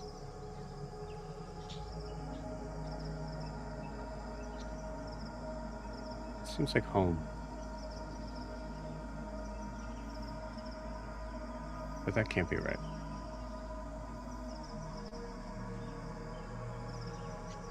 What do you do?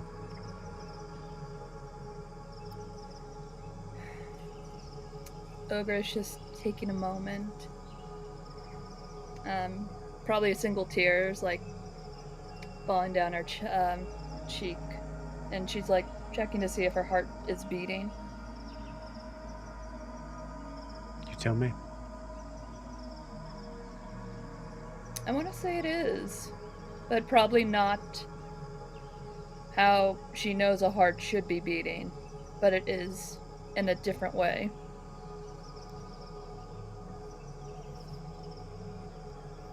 It's a different rhythm.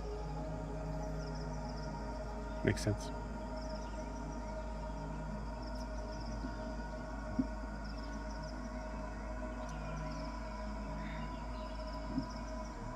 Ogra really didn't want to go yet.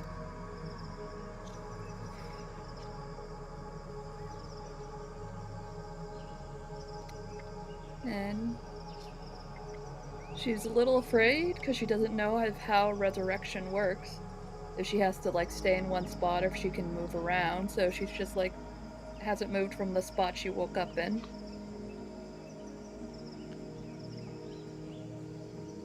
Yeah. How long do you sit there like that? She probably sits there until all the space around her, and then Arm's Reach has doodles on it, just like waiting for her party to see if she'll be resurrected, so she's just doodling on the dirt. Okay. And I think she would like check to see if she could use magic, so she like tries to do druidcraft around her.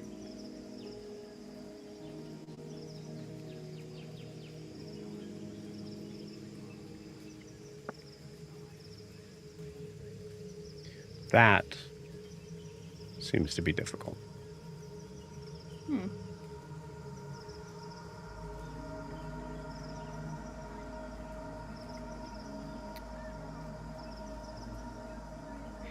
After you stand there for a few moments, just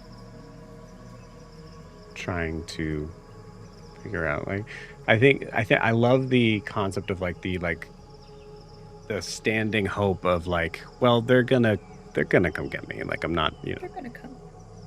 She's kind of crouching down, hugging her knees almost, but still staying in that exact position. Crouched down on the ground and like drawing with her fingers in the dirt, just waiting. Okay.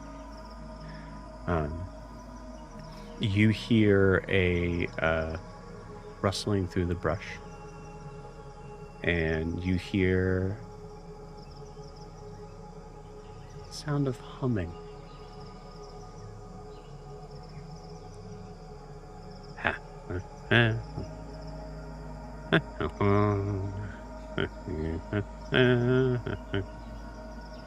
The brush kind of rustles a little more, and you see a figure step out.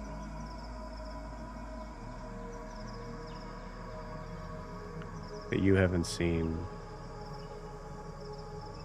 It feels like years. As you see Granny walking towards you.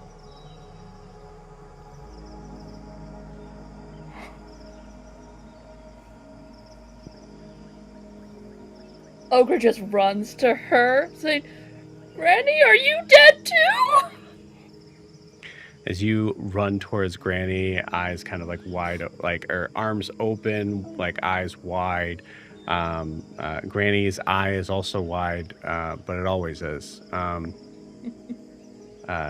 As you, are you trying to like hug her? Yeah. Okay, you got it. As you go to hug her, your arms pass right through her. And she continues walking past you. Through you, actually. Oh. Is Ogra a ghost in the bog? Not like Goblin Heaven? Because Ogra thought she was in Goblin Heaven for some reason. Mm-hmm. You hear the humming continue as you see Granny just kind of walking past her. You see her stop suddenly, turn to her right, raise her staff up high above her head, and slam it down hard on something. And then pick her staff up and keep on going. Ogra follows her. Okay. Ogra, give me a history check. The goblin dice. With the -3, that's gonna be a 8. 8.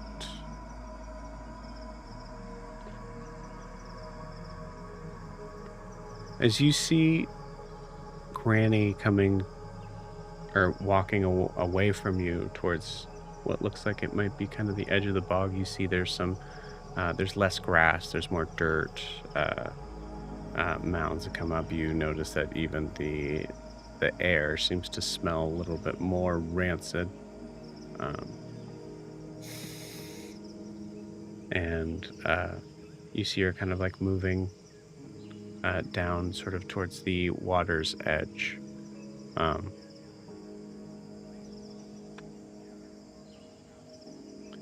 You, with an 8, you don't really recognize exactly where you are on the what we'll call the island here, but the island in the middle of the bog. But you see Granny kind of messing with this like kind of strange sort of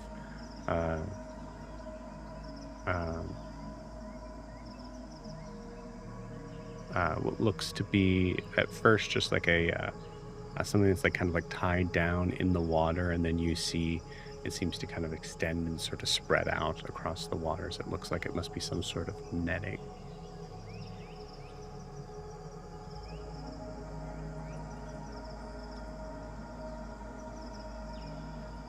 What's going through Ogra's mind at the moment?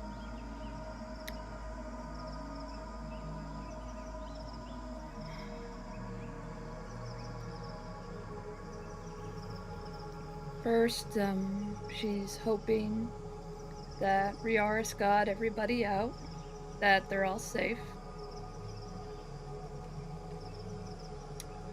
that she's happy Granny's okay, it seems, in the bog.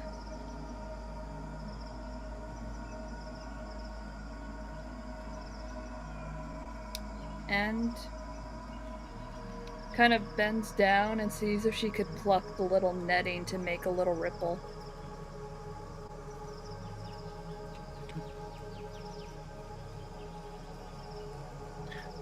As you do so, you feel your hand kind of go right through the water, not affecting it at all.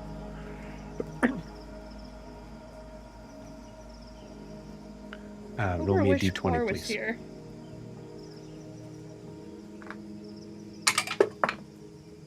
Uh, 13.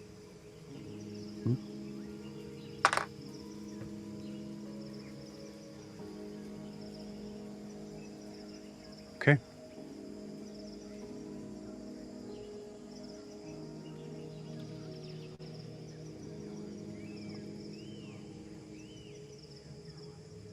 As you're watching Granny do this alone, is it strange that Granny's doing this alone? Nah, I think she takes little walks and wants to be left alone from all the havoc of everybody trying to control a bunch of goblins, but now there's not so many, so maybe.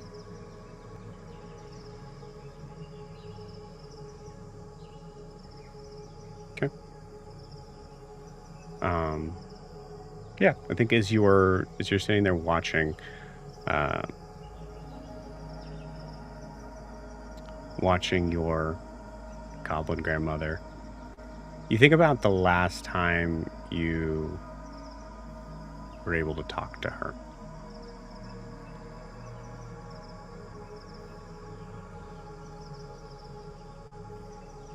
Think about the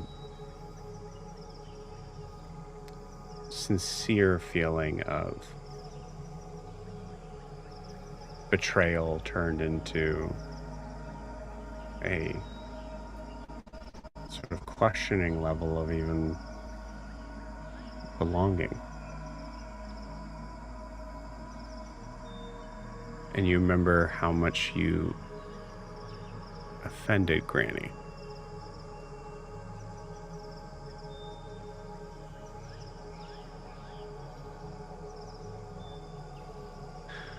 In this moment, your thoughts here get interrupted by a voice behind you.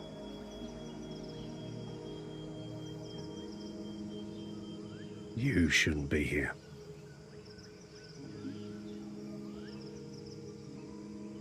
Ogra turns around. As you turn around, you see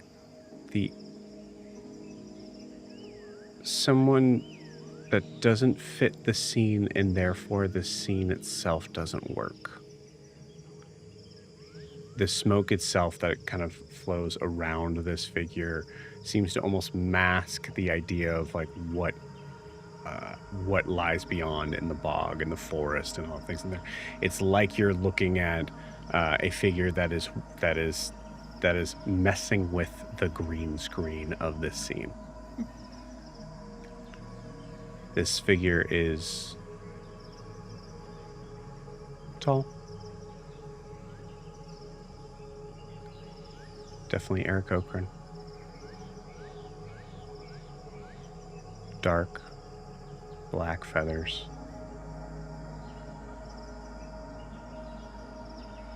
Yellow beak. Bright blue robes. And carrying a massive greatsword.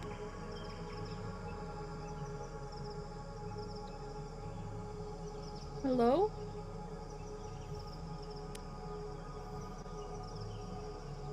You shouldn't be here.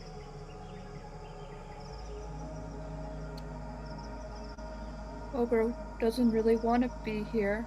It's just how the cookie crumbles.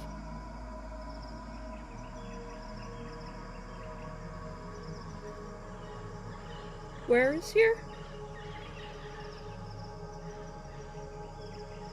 The less you know, the better.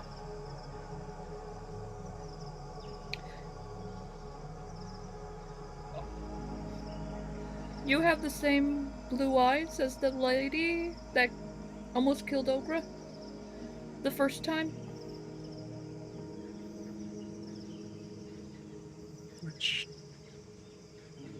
Who are you? Ogra's just a... Don't answer that. Ogra? Ogra's probably the last person to talk to people like this. This seems like the important people should be talking to you people.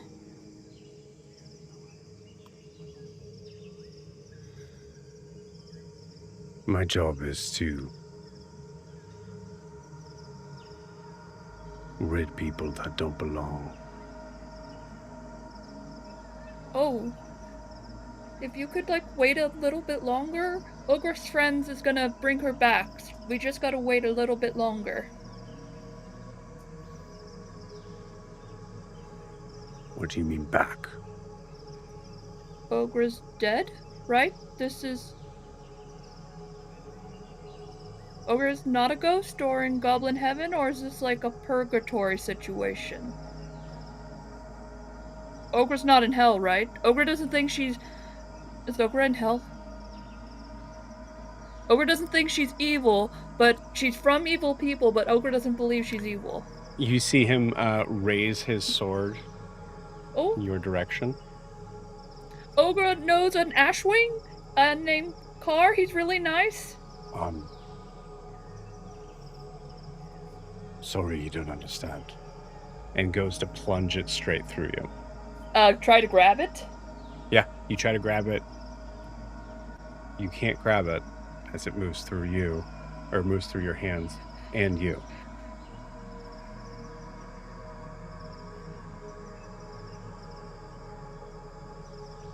Kind of pulls it slowly back out of you.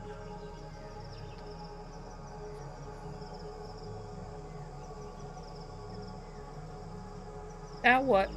Why are you here? Ogra doesn't know. Ogra saved her friends, and she woke up here.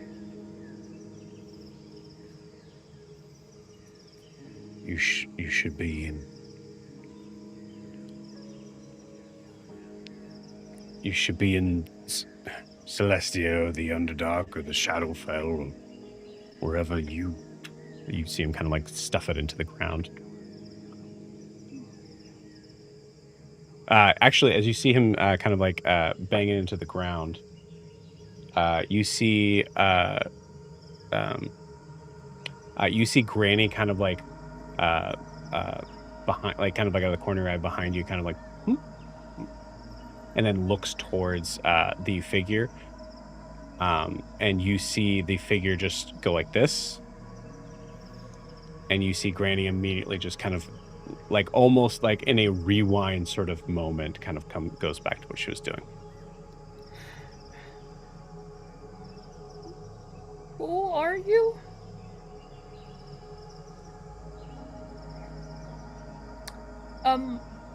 Ogra Hoggle?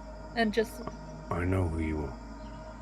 Well, just being polite. Ogra'd like to know... Persons, like, doesn't want to call you by your race or... Just being polite. Give me a persuasion check.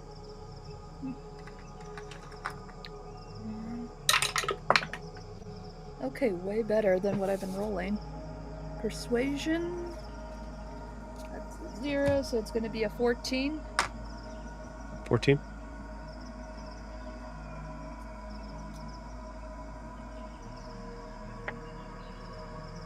That was cocked.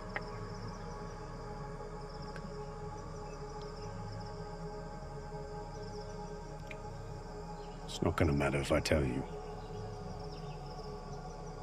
Then what's the harm?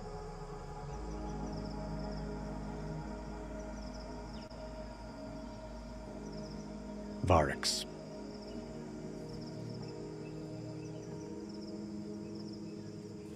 Well, it's nice to meet you, Mr. Varix.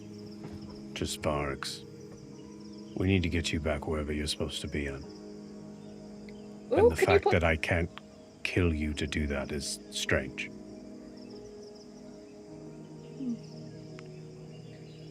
Do you have any reason that you know on why that's happening? You're not supposed to be here now. Do you understand? Ogra's not supposed to die yet? Because Ogra remembers Sylvia telling us we've died in other timelines.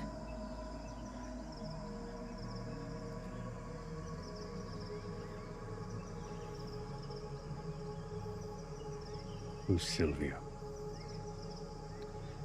She may be a goddess, she may be a sea witch, she's lots of different people. Are you a good person? Are you...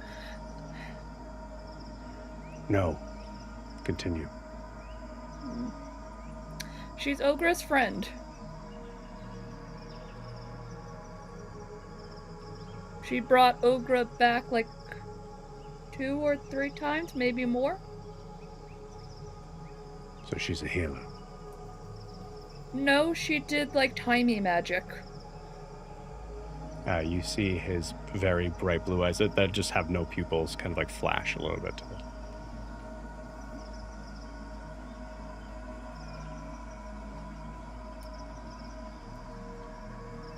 Ogra. I'm gonna need you to tell me everything you know about Sylvia. I'm gonna pause you there.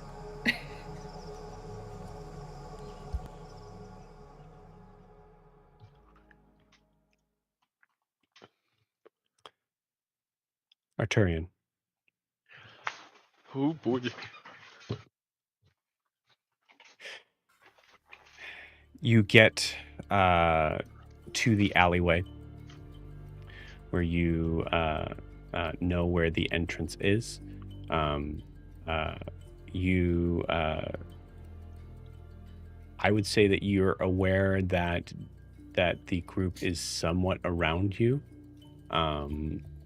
Kar and Nala are probably maybe perched somewhere, but pretty far, like just out of the scene, so to speak. Like you can just barely see them.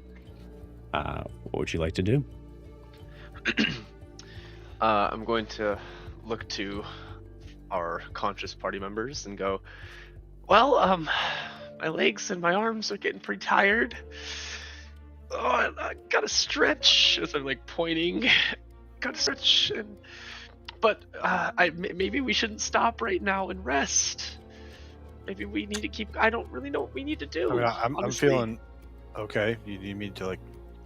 Is it rude for me to say? Do you need me to like pick you up? Like no. I used all my little gadgets. How do I explain this? I will say, I mean, I think Kar, you're close enough to message, but like, this is. Yeah, I don't have any telepathy. Yeah, there's a lot of like.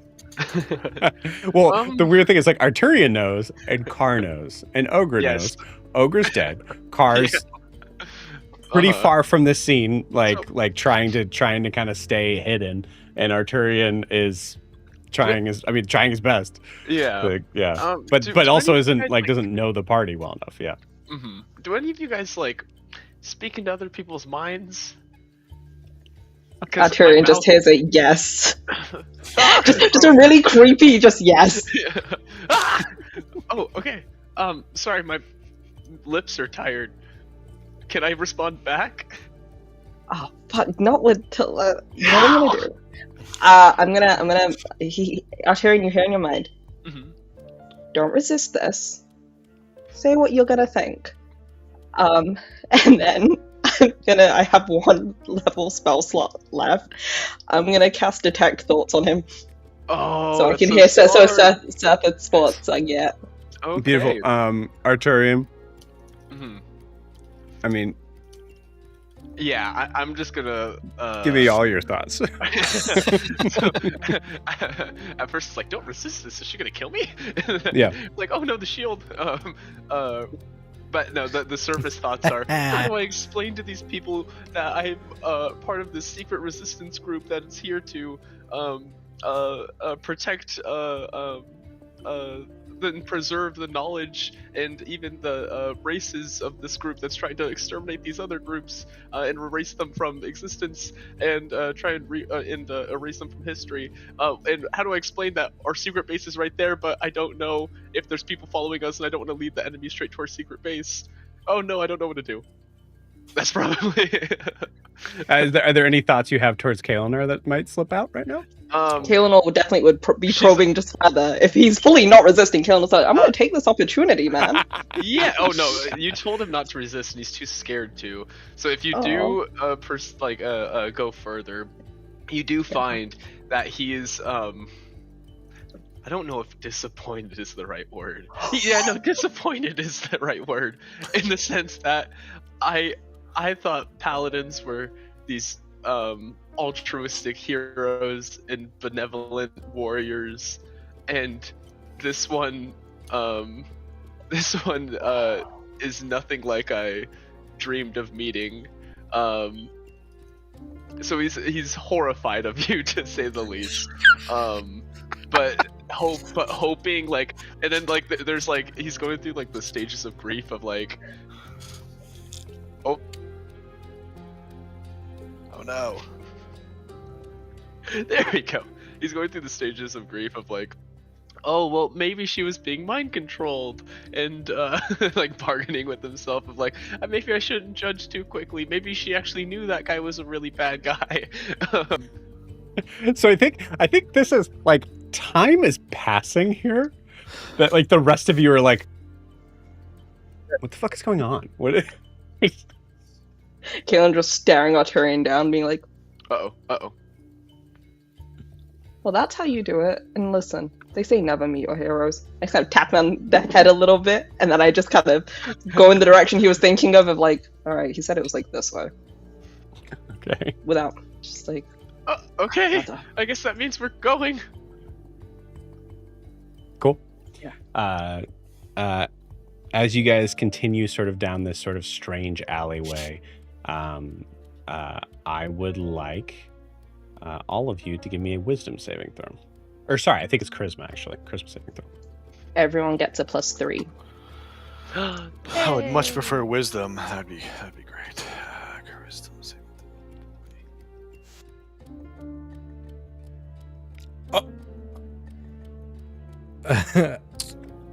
Nat 20 for 23. Beautiful. Dirty 20.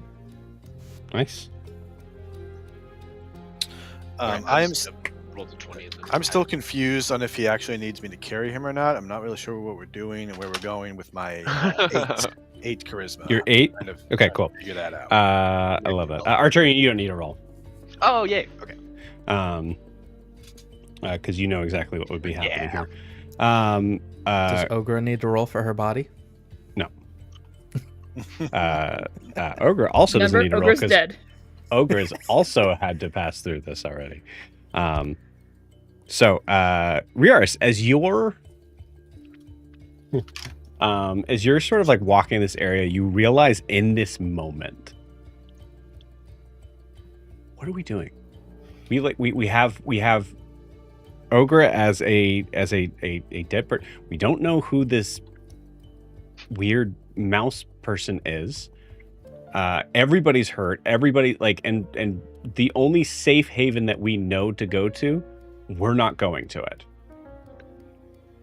No, Slope. Are we sure this is the right path? I mean, the ship is the other way, guys. Where are we going? Okay, What was your name again? Riaris? Was that it? Yeah. Because I'm gonna grab your finger and say, I need you to just trust me, okay? Yeah, but I mean, this isn't the right way. We're going. Where are we going? We're going down. This is like an alley. What is that? Riaris, What? we're helping Ogra. Just... What? Come on. We're doing this for the... greater All good. will be revealed behind the safety of these walls. Just hurry. That doesn't make me feel. Poor Riaris. Zed, with that nat 20, you feel something was being cast on you for sure.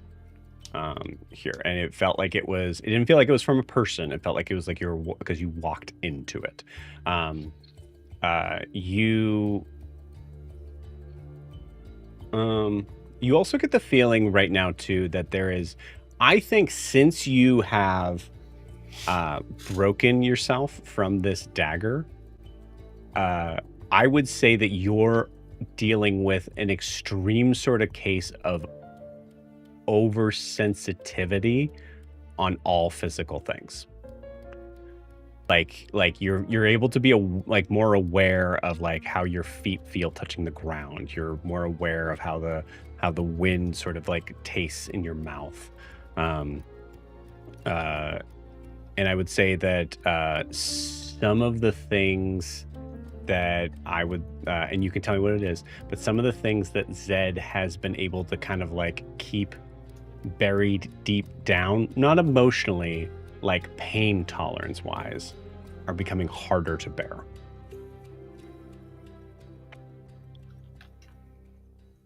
So yeah, he probably feels like he went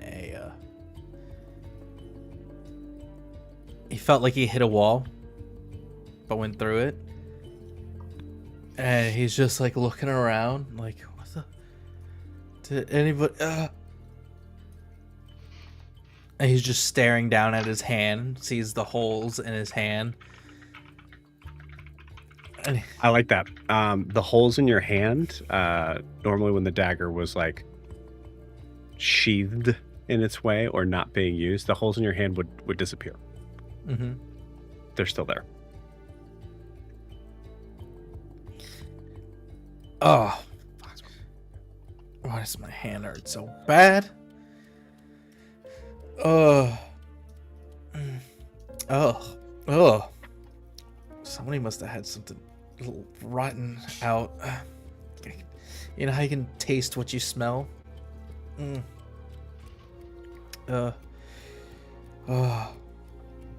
Zed just? Yeah, I was gonna say Zed just like sniffing his hand during. Kaylin was just gonna look at him and be like,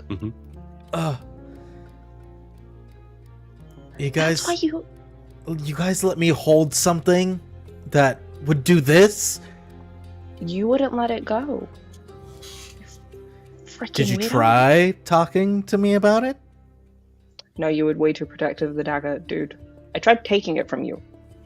You got antsy. I got antsy. Mm-hmm. But I got the dagger right here. And just holds his regular dagger. Different. See, look, here. Take it. Take it. Take it. Oh, okay. I take Zed's dagger. See? That you had another fucking weird dagger, dude. Oh. It had teeth. It was barbed. Hand that back to me? There you go. Oh. Why does it feel so rough? I feel... taste things. Ugh. It's just... Kalinor, Like a conversation we have on the ship. I don't know why we're having it here. having trouble hearing you, Dan. I don't know why. Can we just have this conversation on the ship, not here? Like, I don't know why we're here, guys. Can't we? Like, yeah. We're almost there, I promise. Also, yeah. you don't happen to have like incredibly powerful artifacts on you, right? Because that would be absurd. No one carries powerful artifacts on them. Like... Not anymore. Kalinor, roll me a D20 perception check. You got it. And I did turn on my ring. Is this to do with sound or No, is this just based on sight? This is actually based on smell. Ooh. Ah, damn. Okie dokies. Hey, you know, not bad. I just realized sounded like a joke just then, but no, I'm being totally serious. It is smell. Wow, this DM's a dick. Mean to me. No, it's smell. So sarcastic. A 15 for 15. smells. Okay, cool. Yeah. Some like when you say like when Zed says like, oh, do you that smell? Something does smell a little rotten. You're not really able to kind of like tell where Pinpoint it. You know where it's coming from. Arturian, I imagine as you're walking, you almost run into Shay, I believe. Vanna Shay. Vanna Shy, that's her name. As she is like this like kind of like sort of like smoky sort of area in the air, and it's also extremely dark at this point. But you see, it's hurting him. Vanna, we need a healer now. Sorry. You're in so much trouble right now. You know that, right? I know, but you can put me in all the trouble you want, but we have a dead person here and they need to get resurrected like now. Please. Looks at Riaris holding Ogra. She was just here. Yes. A lot's happened. I can explain later. Haven't I seen you before? No. Come with me. Wait. You play cards? I don't know what you're talking about. As she kind of like brings you down. What is sort of, this? you see her. Oh crap! I'm forgetting all this stuff, guy. I remember a little bit of it. Oh no, he's hit the wall too. There was a statement that I believe needed to be said at the wall. I have it too. Let's see who. You'll probably find it first, but Who gets it first? This is the problem with taking. hold what was or what was matters. Hold what was, yeah. Yes. Yeah. I win. So yeah, so you she just says hold what was, and you see the this kind of like passageway appear, and Arturian and Vana start to lead you down it. Car, how far behind do you think you're trying to be? Behind? Or are you just following the party? Or are you just like with the party? No, I split off from the party. I'm going in a different direction. I know. I understand. Do you want to stay in that different direction? Yes. Okay. Because I'm afraid they're following me. I mean, as much as I don't want to split the party up, I'm... Okay. Then where, I'll say, where is your eventual destination? It depends on how Nala reacts, honestly. Initially, I was going to go to the outskirts of town and perch on a wall. But if not, if I feel Nala is acting the way she is because of some kind of spell that's cast on her, I want to fly all the way back to the Loa that were more druidic and in the towers. I'm just going to keep flying. Okay. So, give me an Arcana check. Yeah, it depends on how I feel like she's doing. Because I do not need that right now. Arcana, you said. Okay. Yeah.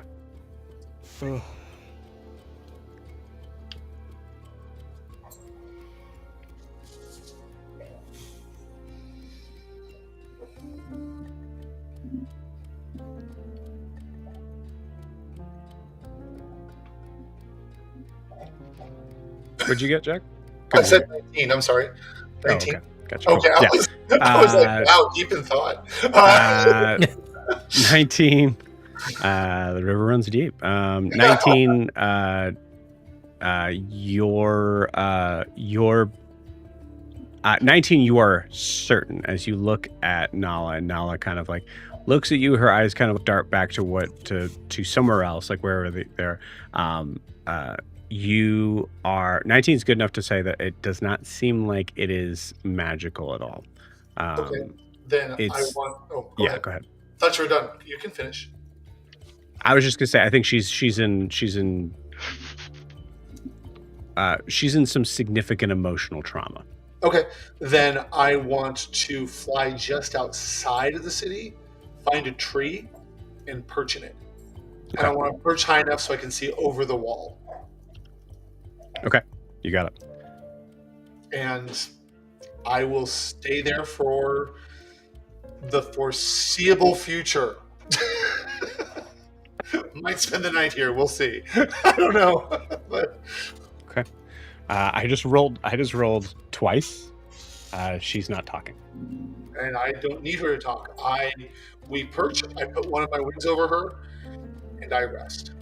Yeah. Yeah, you see, like, so there's moments when things are good, that like, or whatever. There's been often times where she like kind of like leans her head against your.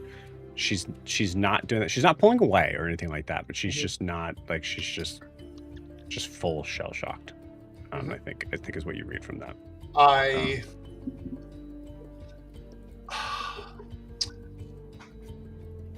I can still speak to the dead. That's something I can just do. So what I will do, just in the space you can, I'm not going to role play through all this, but I'm going to quietly call in spirits and speak to them ethereally, so I'm not bothering her. Okay. And I want them to tell me stories of heroes that went through hard times but came out better on the other end. And while they're telling these to me, I start learning them by reciting them out loud so she can hear me. Beautiful. So I will use what I have to try and refocus her while I'm resting. That is one of those actions that does not require a roll in my book. Thank you. Yeah, beautiful. You see her just kind of slowly sort of come to as you sort of finish the tale. Just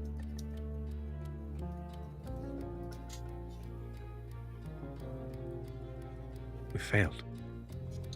No, we just haven't succeeded yet.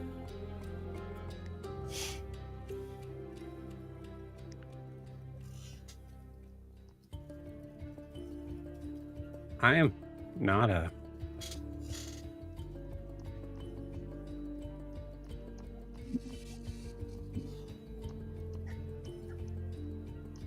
I've never been...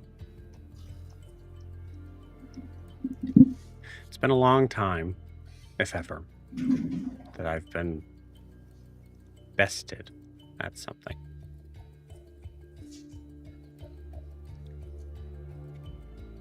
Granted, there were two of them.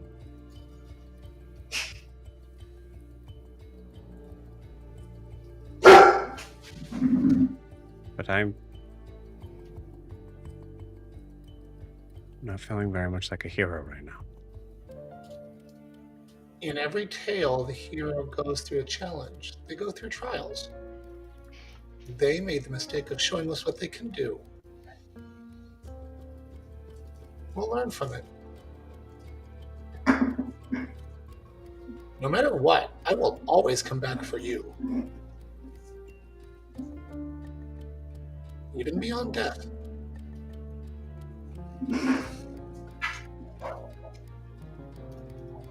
I'll come back for you. And mentally, I doubt that because I know when she dies, she can't. But I don't say that right now because we're gonna have. Well, she also may not die. Right. There's that weird thing of like, yeah. We're gonna have that yeah. without her putting herself in danger for me later because I can come back and I will be a ghost who protects her. She can't do that for me. So. Well, she'd come back, but she would be without her memories. Exactly. So her okay. Quick tangent. Her offering is also complicated, right? Just like yours would be. Right. We're both complicated. We're two very complicated people. But yeah, she at that she kind of like leans. She leans into you, and I think she just starts to fall asleep. And I let her, and I will also doze off. If nothing else, getting a short rest, but maybe winding up with a long rest, depending what happens with the rest of the party. We'll see. Okay, cool. I'm gonna give me a religion check.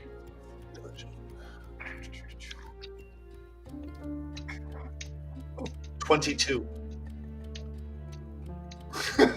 This scares me for a Deem tomorrow, but go ahead, 22.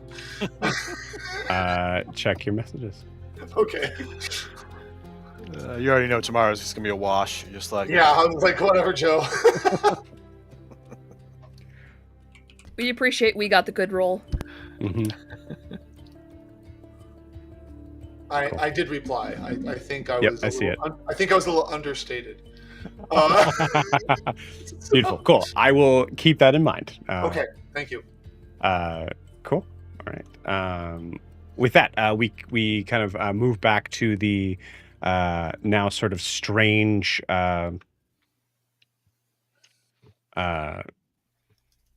ethereal sort of gate that you guys are passing through. That you notice that every time you're passing through from each of the stairs coming down, you see the flames change color. Arturian, you see Vana give you like look down at you and give you quite the look as you're probably leading. Yeah.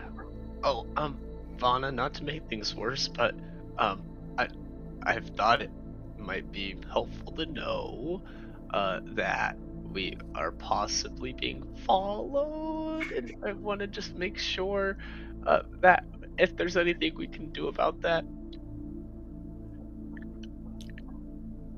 She stops. Them?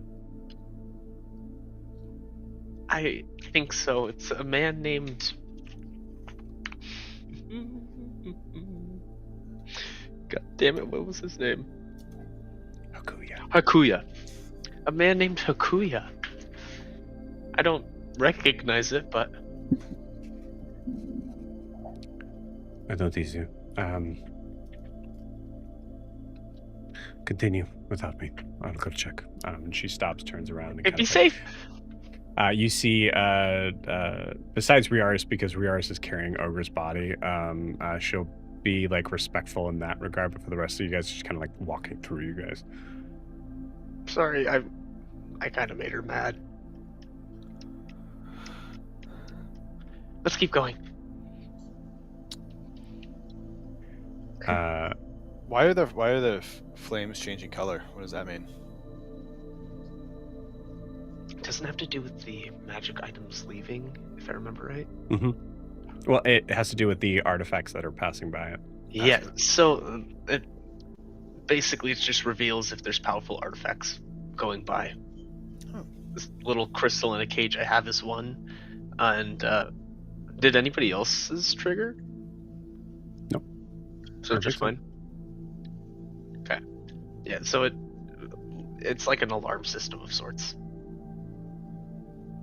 Where are we past like the barrier to like yeah, you are now in this. I'm trying to kind of pull up some people here, but I think I didn't make pictures for some of them.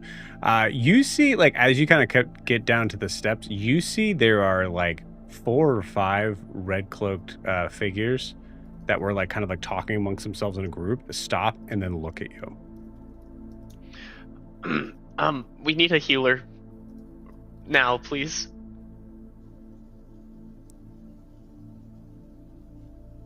You stole one of the artifacts from the... It's back, but I'm sorry, but you can get as mad as you want at me, but she's dying. We're dead right now, and we need someone right now to save her. Arturian, you know that, and you see this figure is kind of like moving for, we'll say, kind of like, I'd say just a male human, maybe. Kind of like walking towards the older, kind of gruffer guy, but still probably, could probably, throw down. He could probably throw down, probably not like he's more of a, he could throw down more than like the average human, we'll say. As he kind of comes walking towards you. This is more important than any of us, and you took it for yourself, and and is like, you, like, all of you can tell, like, this is bad. Like there's moments where it's like, oh, this is clearly he's in big trouble. Yeah, you guys just see him shrinking in his heavy armor, just yeah. I think as the dude's approaching, Zed's just gonna step in front of him and try to intimidate him and yell at him to get a healer.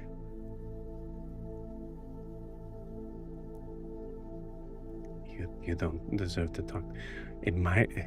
This is our place. There's so much to say. They're here to help. Sasha, was it? Oh god. Mm-hmm. Sasha, yeah.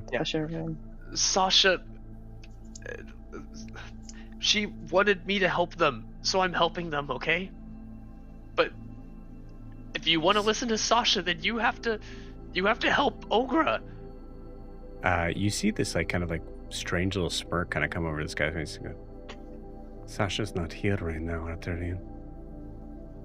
You don't have anyone to protect you this time.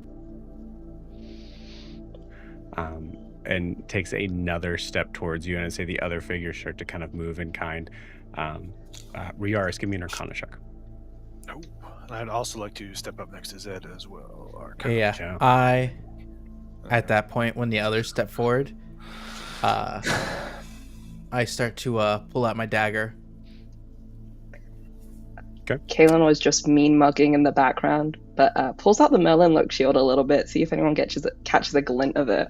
and pulls down their hood. That's gonna be super helpful. I got a 3, so I don't know anything's going on. Okay, cool. Okay, I will roll something on Kalinor's thing. Okay, great. I rolled a 3. So they do not notice the Merlin Loke shield because Joe cannot contemplate what that would do in this moment. But yeah, so as you guys kind of step forward, all of a sudden, just poofing out of midair is Oh, thank God. Sasha. It's just take a step back. Marcus. Sasha, you remember Ogra, right? She's dead. We need to get her back. Come with me. And she's like kind of like just like mean mugging the guy that was walking towards Arturian. As Sasha's walking past, you see the guy's face is like full, just like shell shocked. For more, I'll say anybody wants to give me an insight check and go ahead and do that. Yep. I would love to.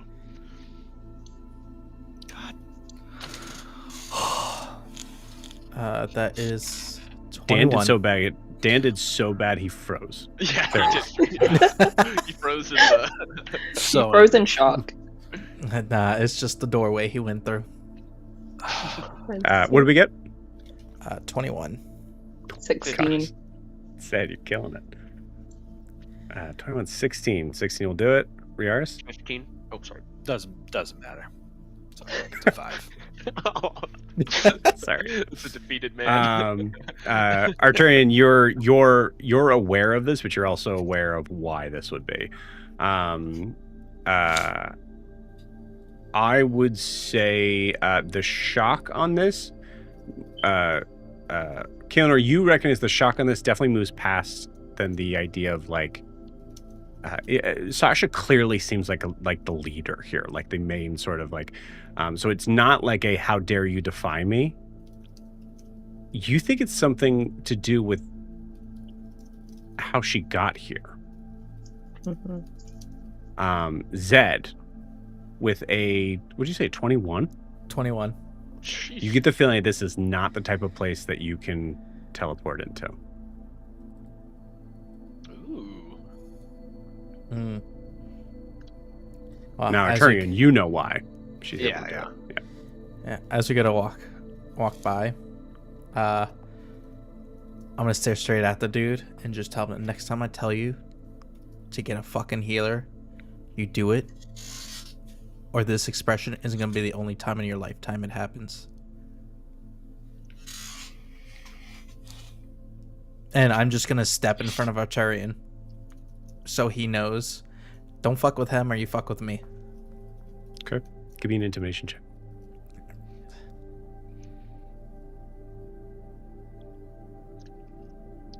That's a 22. Jeez. Jesus.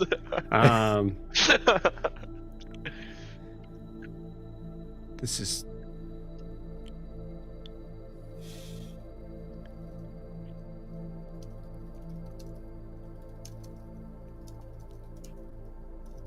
I spoke out of there. Yeah, now go fix that fucking doorway. I walk through here like nothing.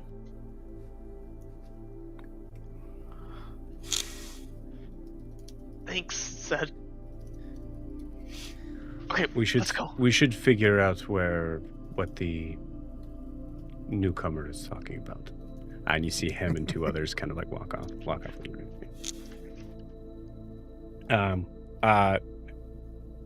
Drew, take a point of inspiration for that. That was great.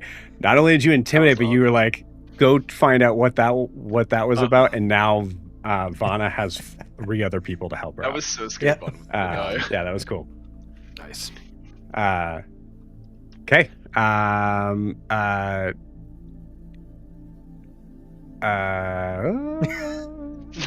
Forgetting my We broke Joe. specifics here. I just realized right now that all the stuff I had ready for Memoriam is falling out of the back of my head. Let me see if I can find. Oh, there we go. Cool. Found it. Okay. You move to... you move to the... Vault 4. Which... Arturian, I think there's a good chance that you aren't really allowed in this vault. This is a... Yeah. This is a focus on ancestral remains, funerary rites, and spiritual resonance. So a lot of the designs around like afterlife, questions on that.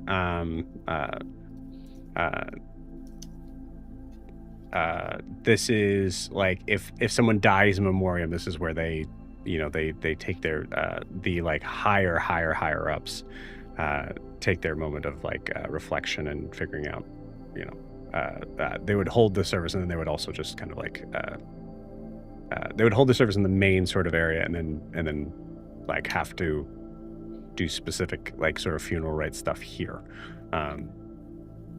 Cool. So I'll say that you've just never been in here. As you do, ironically, it is weirdly familiar as all of you kind of walk through here.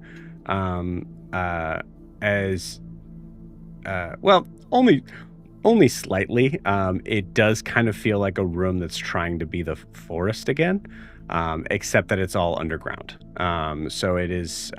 So you see, like underneath, you see there's big gigantic roots that are extending down like stalactites. This room is relatively pretty small. I'd say all of you in here feels a little stuffy, but you see there's a very large like ceremonial stone table that looks like is this would not be its first dead body that's been laying here. I'm trying to think of... I'd say you see like a collection of bones in certain areas that look like they're kind of arranged in some sort of like religious iconography thing that I'd say that most of you don't really identify as anything specific. I also think you guys are probably focusing your attention to Ogra. I think as I'm walking in, I look towards Sasha, I suppose, and Arturian. May I? Kind of holding Ogra by the table. Asking permission to put her As down. I look towards Sasha, having no clue how these work. Yes, please. Oh, as gently as possible, cradling her head and her neck, make sure and put it on the table.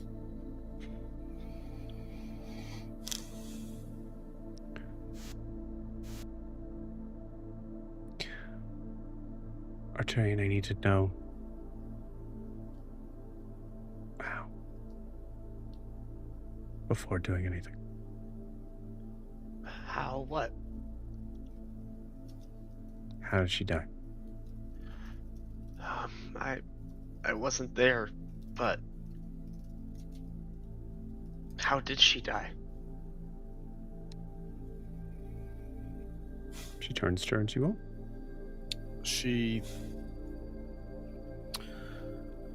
was stabbed many times, sliced. I think ultimately she gave whatever she had left to make sure that we would go on. I don't know what that means other than she gave of herself willingly.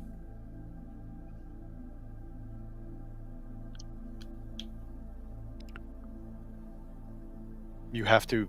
I don't even know who you are, and thank you for taking us in. Please, whatever you can do, we will do for you. Please.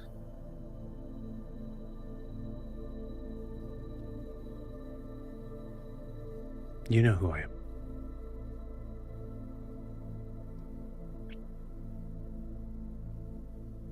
And I know who you are.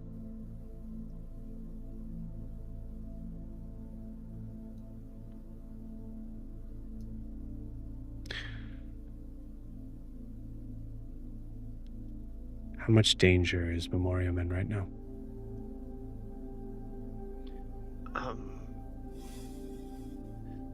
A lot. I think I brought them right to us, but I didn't want Ogra to die.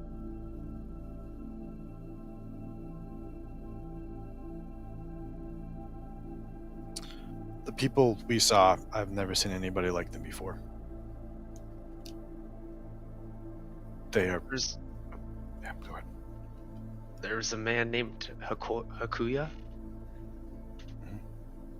He seemed to be in charge. And said he gave a powerful item to ensure our ability to walk away with Ogra and the rest of our lives.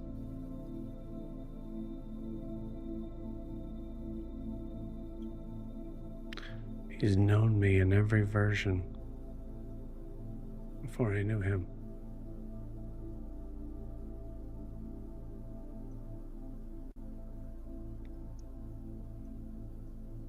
Any Anbau attack is dangerous if he's behind it.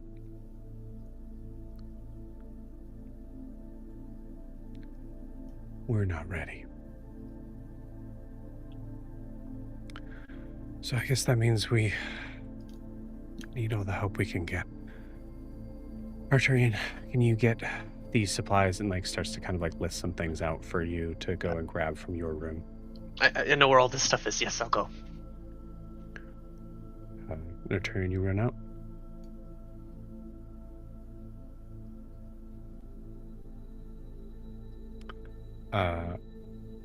Riars, did you... I'm trying to remember what you figured out so far with her. Ogra said something to Riaris about her. This is the first time I think I've met her. The only time I saw her was she was in the room and she vanished. But I think as she's talking to Arturian, he is just kind of, I don't want to say full side eyeing her, but just squinted eye looking at when she talked about versions or whatever she had said, different versions, every other option. I think I'm just looking at her and I'm not going to say anything immediately, but I am very intently trying to sort through that. Shouldn't have done that. Shouldn't have done what? What do you mean? Other versions? What?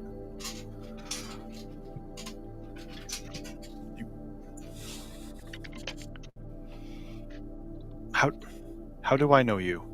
You're familiar. You were in. You disappeared. It was you.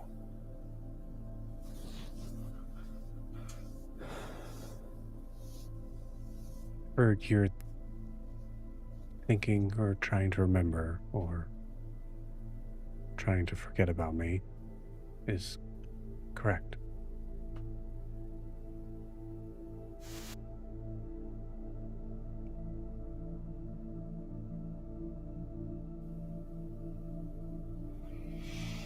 It's always nice to see someone else.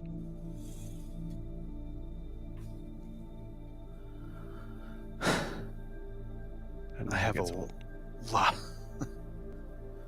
Been feeling that. I'd like to talk.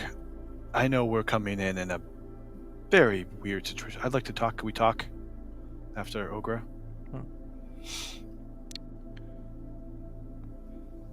Okay. Yes, we can, and we certainly have. With that, Arturian, you come kind of rushing in, just a bunch of like medical supplies, like like all this stuff. And I'd say like there was a couple things that she probably grabbed. She had you grab that you weren't entirely sure why.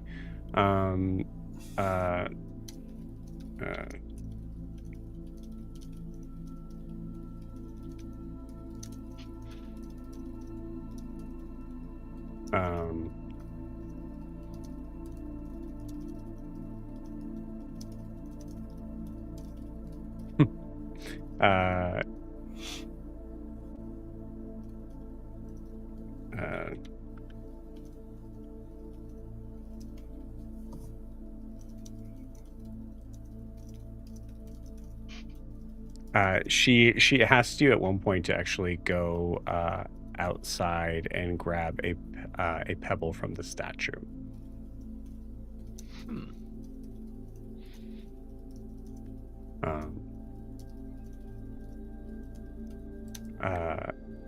As well as some items that just seemed like really strangely out of place. I will say she probably actually, so she asked you to grab a tear from someone. So what would Arturian do?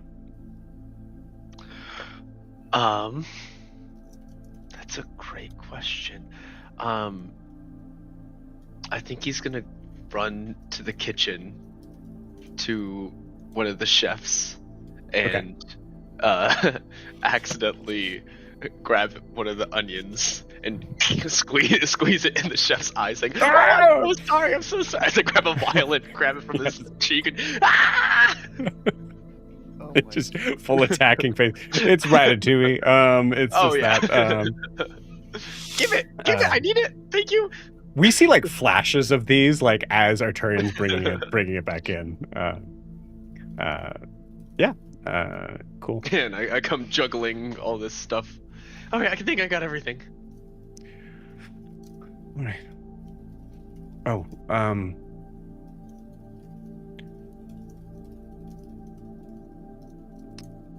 in Vault 5, there's a coin in there.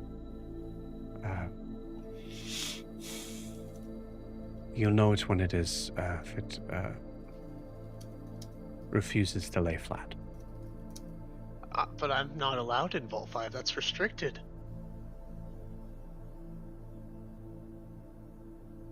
Stand in front of the door. I'll let you in. Okay. And I'll head to Vault 5. You head to Vault 5, and in that moment of that thing, you see Sasha open the door for you. Yeah, it does startle him because he's not used to this at all. So he's like, "Thank you." You're welcome. And What he'll did you head need? into. I need the coin that won't lay flat. Points to the table. You see a coin that's just laying on its edge perfectly. I'm gonna grab it with some tongs or pliers of some kind and carry it because Cool. I know what this room is and I'm not touching anything. Yeah. You turn and yep, exactly. You turn, you grab, like you just have your your many tools. You grab tongs as you turn back. You see the doors open, but Sasha's not there. Okay, keep focused. I'm gonna run back with the coin. Okay. And you see Sasha. You see Sasha in Vault 4.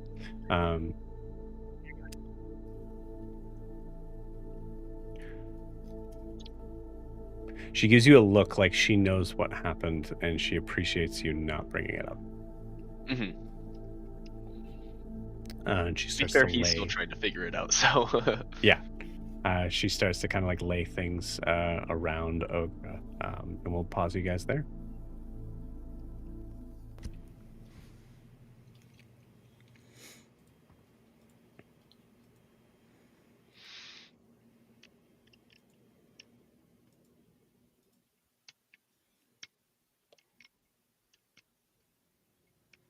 Ogra.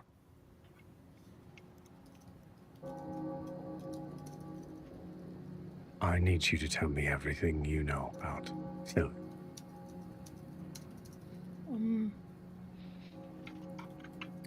You just said that you weren't a good guy. So why should Ogra tell you?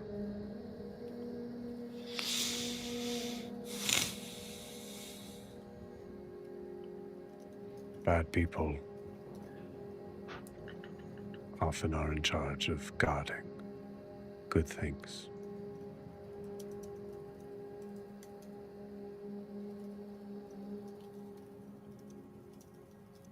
What's good here?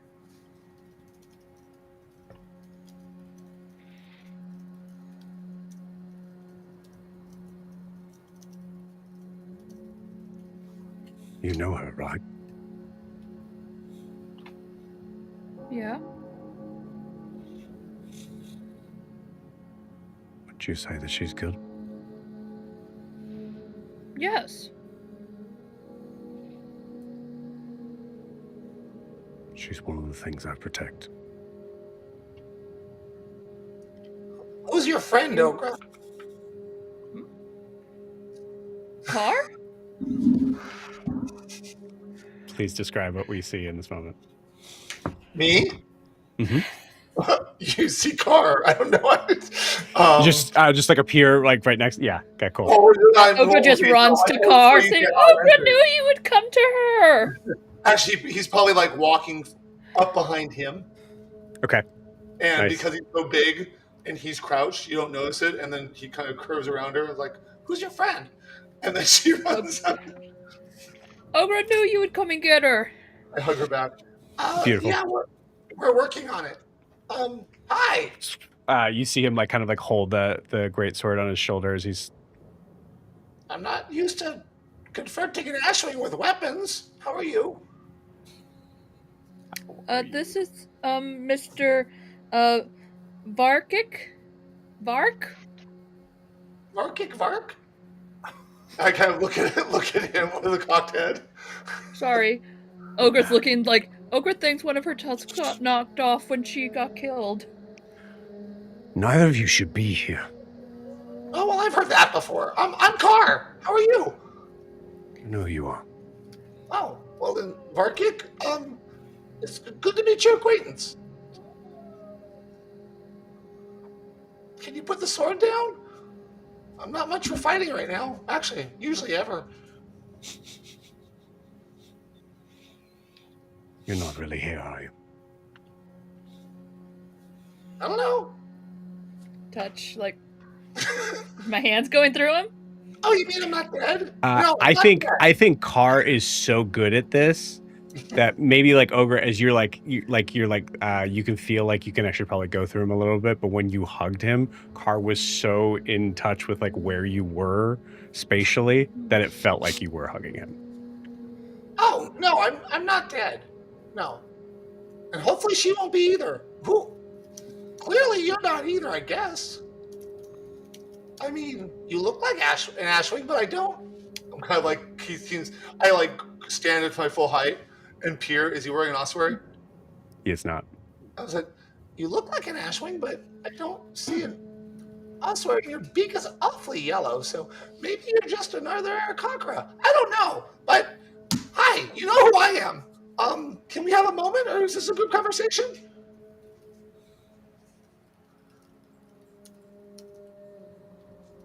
I didn't mean to interrupt. I just want to let her know we're working on it. Thank you. Ogra was getting a little worried. Well, we're trying. Well, they're trying. I had to separate, but they're working on it. I have no doubt. Is Nala okay? She's fine. She's tired. And Riar's, everyone's okay? We all got out except for Kobamu, and that we're gonna get him. If I have anything to say about it,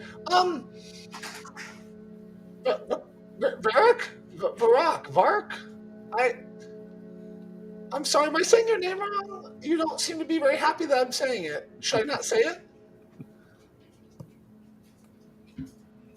Oh wait! And I kind of look at his blue eyes. I went, oh! You probably don't want me talking to you at all. I'm sorry. You were here when I showed up. I wasn't looking for you, I swear. Oh, can you only answer Ogra because she's dead like the first time? And Car isn't dead?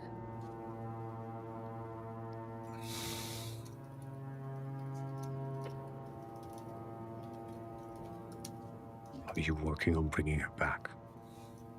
Yeah. Are you going to kill us now that we've seen you? And I kind of look at him a little bit like accusatorily, like, with a cocked head. That's right. You tell him.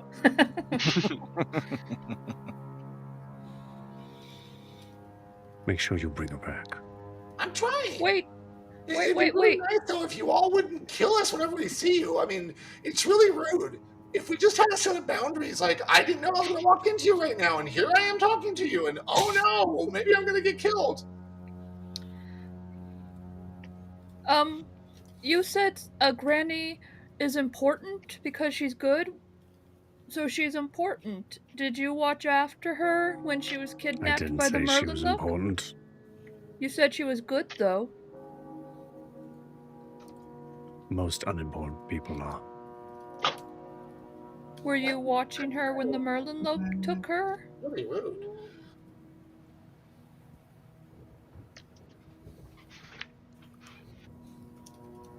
Make it quick. And you see him kind of like walk off and then disappear. Bye!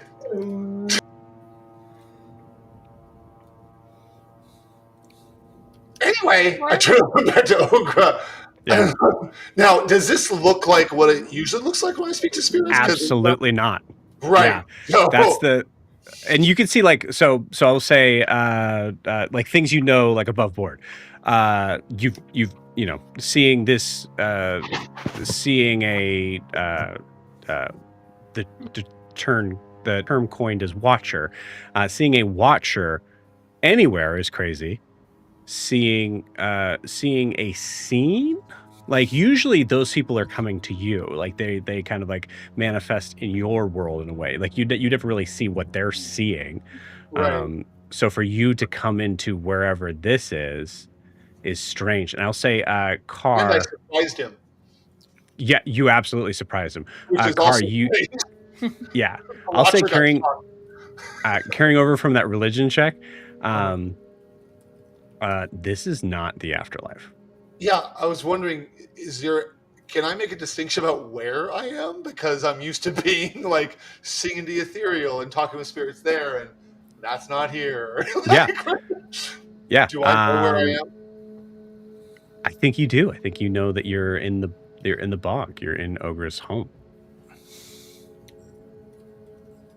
But I'll say if you want more information, yeah, give me another religion check. I would, but even if I fail this, I'm going to want to try something. But religion check. A dirty 20. That is exactly pretty much what happened, Hannah. That is for sure. So good. Dirty 20. Okay, cool. You think this is a different timeline? She shunted to a different timeline. Wow. Okay. Why isn't Dope? Do you say this out loud? No, not at all. Yeah, that's fair. Car, is this like Goblin Heaven? Purgatory? No. I mean, no offense, Ogra, but right now your body is definitely dead. I'm not sure exactly how you got here, though. Ogra woke up here. Right. I think your spirit should have zagged. Okay, I'm gonna. You know what? Let's sit down together. And I sit down across from her and put my hands in hers. I say, "Could you breathe with me? Just breathe with me. Just like I'm not sure if you ever did anything. Yeah, with me, not with you. With me. Follow my breathing." And I just kind of here's my attempt to do maybe with that 22 and the 20 together. I'm trying to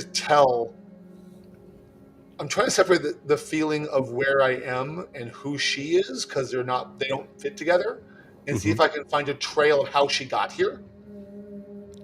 Okay. And like, since I'm clearly somehow in a spirited place, because I'm still with Nala, but I right. ethereally came here, I want to see if I can find a path for her back so I can help her get to her body. Okay. I like this a lot. I'm going to say this is a This is a survival check. Oh, great. Okay. For both of us, since Ogra's helping, or does I will allow a help action for this. Yeah, absolutely. How are you helping, Ogra? I would say, like, Car Ogra- definitely has to roll it, because it's Car trying to find the trail. I also love that this is because trail hunting is survival check, so I love this version of a survival check. Ogra just pictures every part of the bog she can, trying to think of what doesn't look right or is looking off. Perfect. Oh god, that's good. So is that +1 on the roll, or what do I do? It's with advantage. Oh, it was advantage. Sarah, you're not rolling it. Sarah, you're not rolling it. Okay. I wish you were. Okay. I have +6 to survival. Right. Okay. So let me This see. is a very specific survival. Yeah. Yeah. Okay. Well, the higher of the two rolls was 16, which is not Okay. terrible. Yes. No, that's great. I'll take it. Thank you, Sarah. So yeah, so with a 16, as you kind of like hold Ogra's hands, you hear Ogra kind of like breathing. You also notice something strange about Ogra as you're kind of like trying to kind of like you're trying to touch her hands. You can't physically touch her, but I will say in the way of like the practice sort of arts of what Car is able to recognize the telltale signs of the difference between someone dying and someone being alive. There is a sense of heartbeat that you're able to tell, and you sense that Ogra's is strange. Okay. So carrying over from that, because I'm gonna pick up what you laid down, Sarah, and I'm gonna add some weird stuff to it. Car, you hear a heartbeat that is very fast for the seeming calm area where Ogra is right now. Okay. And very like strangely polyrhythmic. Can I determine? I mean, so is it the other Ogra? Yeah. Okay. So she's dying. It's both Ogras. It's both Ogras. So the other Ogras is the other heartbeat here with this Ogra, or is it somewhere else? Okay, so I'm just hearing both. Okay. What you what I will give you with the 16 is that you get a sense of like something messed up. Okay. Something's wrong, like in the way of like truly like an organ that's supposed to be going and doing something and is doing something completely different, and you're not really sure, like, is messing up the whole system because it's of like that. a 5 against 2 right now, and I'm like, no, this is not good for either one of you. Okay, can I feel where my Ogra's heartbeat needs to go back? Can I feel that like it's this way? I think you are able to recognize in that moment, not because of different like sort of like volume separations here. I would say it's probably more of like being able to tell the sort of small little sort of like idiosyncratic sort of like changes of the rhythm, and recognizing that Ogra's heartbeat should be steady and slow right now. Okay. So it's finding that rhythm that is repeating the whole time. Mm-hmm. And like seeing where that, like truly like looking at a large level of like sound wave and trying to pull the stem from where that, So if I can expand on that to see if I can, is it kind of like saying finding Ogra's slower heartbeat that should be my Ogra's heartbeat, but then putting that on top of my timeline. It fits here because that's where I actually am. Yes. I need to take this, and where can I find that? Can I guide her on how to get there? Yeah. I think I will say, like, tell me how you take Ogra's heartbeat from her. I wouldn't say I take it from her. What I will do, because I'm also, although they know me as a spirits talker, I'm very much a bard, and I play multiple instruments, and one of my instruments is the drums. Beautiful. Right there, drum, lute, lyre, right on my cookie. So what I do is I find that aspect of the polyrhythm that would normally be in a drum circle, that would belong to Ogra, the slower part, the one that's even in rhythm, because since she is with me, it's even and not alive, where it's fluctuating back and forth. I find that. I find the melody of my world where that rhythm would fit. And then I just say, walk with me, Ogra. And I start walking towards the melody. I start bringing her back to where she belongs. Wow, Beautiful. Car, you're really good with the drums. You should play it more often. Thanks. Took a We long can time. do a drum circle when we get back. That, I would love that. And I'm being completely, flatly honest with that. I would love to play drums with Ogra. So, Ogra, as you feel Carr working and giving this sort of sense of that rhythm that seems to kind of like match up with a very natural rhythm to you, you start to notice that the scenery is starting to disappear. It's starting to become more smoke. And that's, I mean, some of that's sad for Ogra, because that's, you know, you see Granny by the water. Yeah, does Ogra have any reaction to that at all? Even though she probably doesn't hear her, Ogra's just gonna say, Ogra loves you.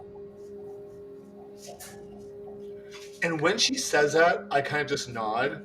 And then as we're leaving this place, I'm not making fun of you, Ogra, but I'll call out to Vakar Vark. The person, or Varak Vark, I forget what she said. Yeah, And And I just say, thank you for watching out for us. And that's assuming he's still watching, and I will continue walking her back to where she belongs.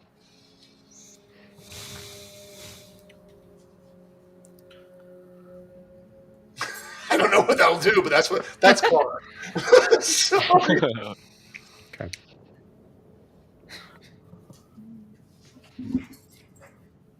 Ogra, roll me an insight check. I'm gonna move on, but just tell me what you roll when you get it.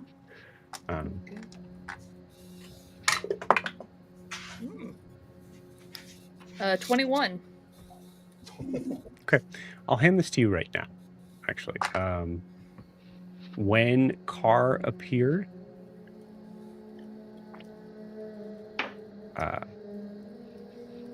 Barracks. His real name. His I real wrote name. that one down. But Varix raised his greatsword at him, but didn't try to stab him. He did it with you. Mm-hmm. Almost right off the rip. Ogra doesn't hold that against him. Yeah. She's perfect. You think there's something to that. Cool. I'm going to pause you guys there.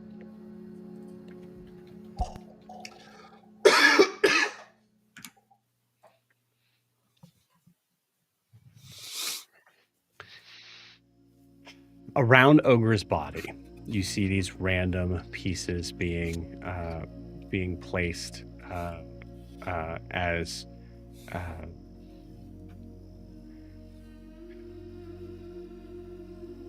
Sasha is muttering things under her breath.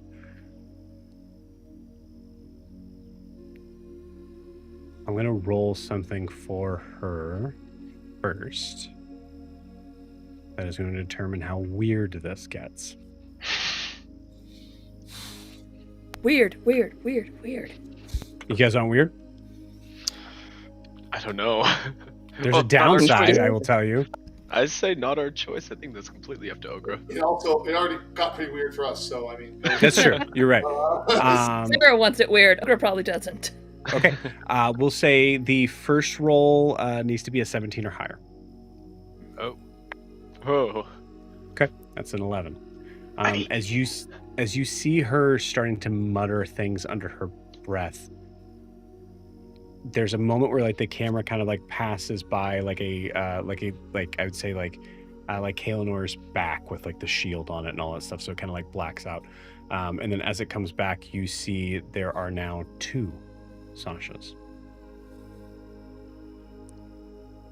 Both of them chanting. You all see this. Both of them muttering now at this point. So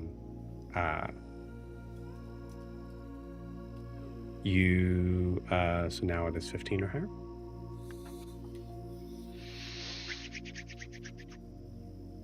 Can't read that. That's a 10.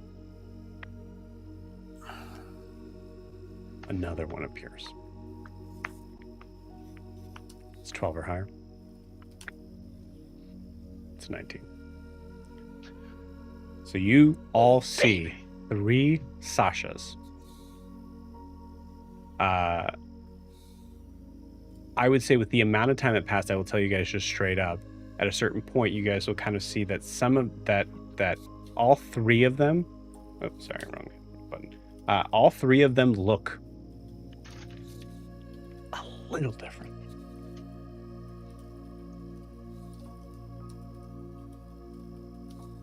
Then you see the pieces start to glow. And this phrase is broken up between the 3 of them.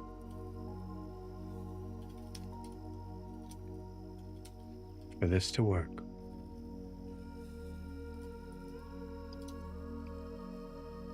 you will all need to push your magic into Ogra.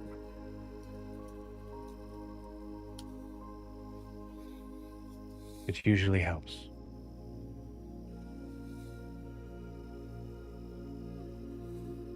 To be honest,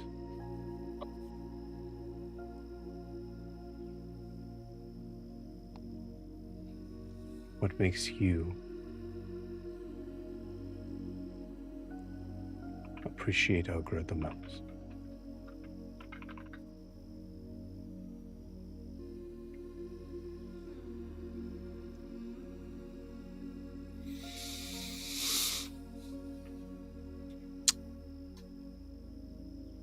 I'd like to start.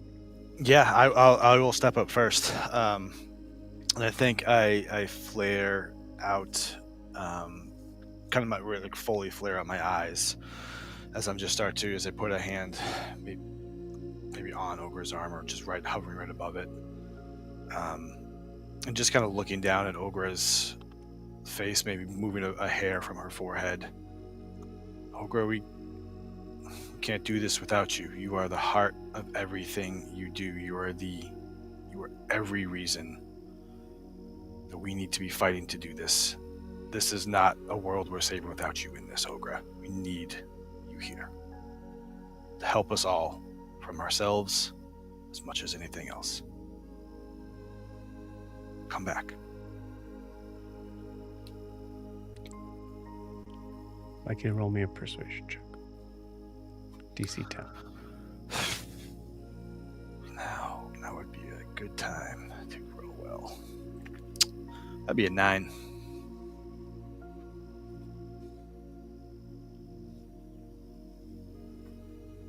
Okay.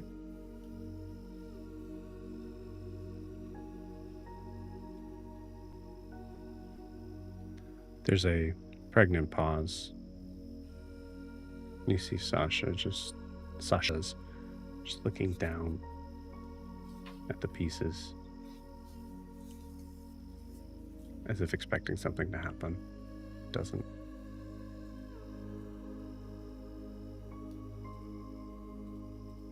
Next.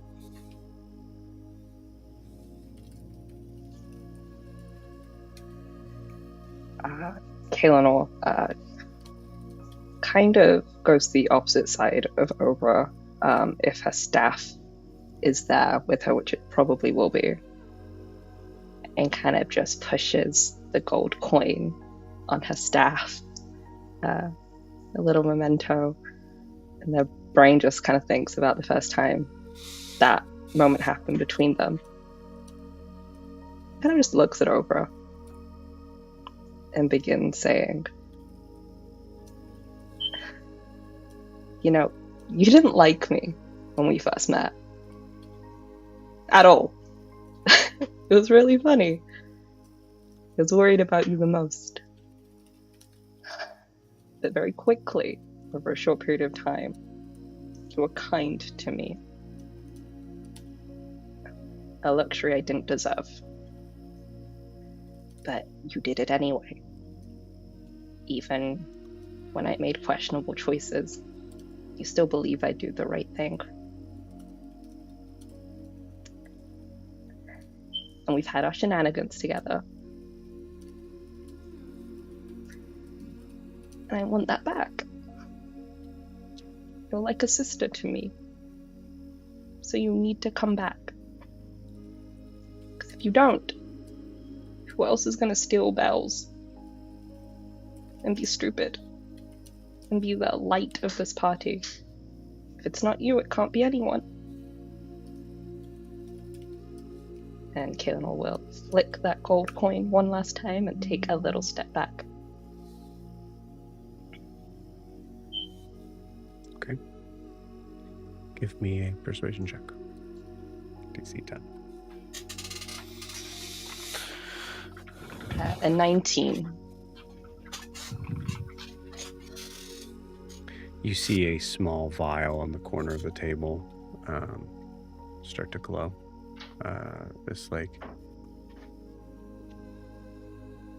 This deep, almost amber-like gold. You see Sasha kind of nod a little bit. Good.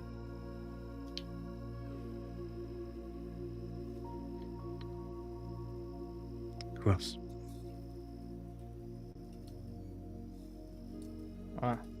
Seeing both of them walk up and say stuff, Zed's gonna take a step up. He's gonna look at Ogra, eyes closed, just laying there.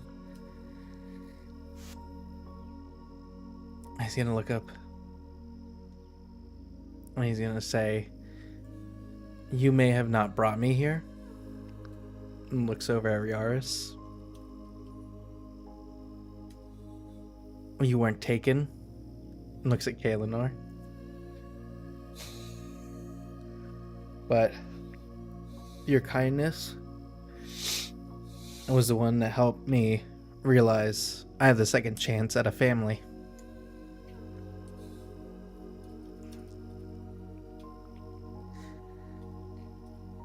And gave me the chance to make things right with at least one Vera. So if it came down to a life for a life, I would have done it in a heartbeat. I've had the experience of a family and apologized to who needed it most.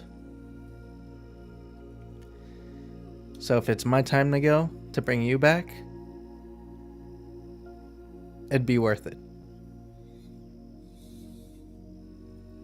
And then he's just gonna take a step back and just look away.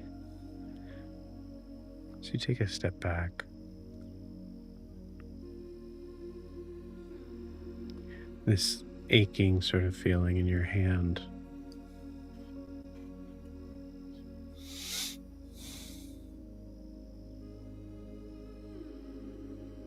is momentarily sated as you feel a small halfling hand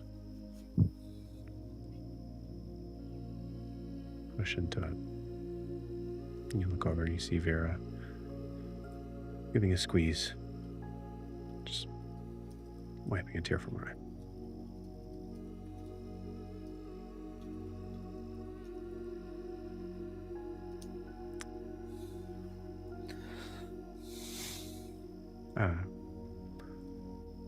Give me that persuasion check. DC 10.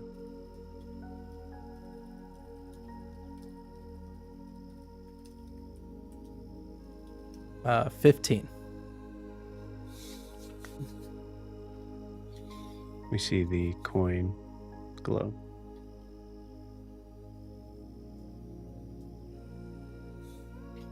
You see Sasha pull a hair from her head. Only one of them. Only one of the Sashas. And lays it on the table.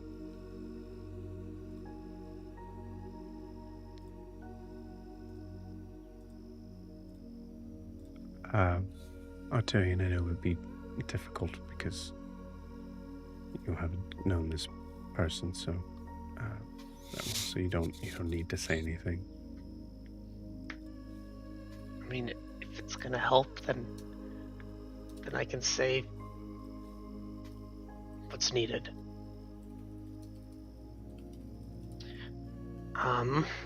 I didn't know you for very long, but I grew up reading stories of heroes, of people who save the day and people who do the right thing because it's the only thing to do. And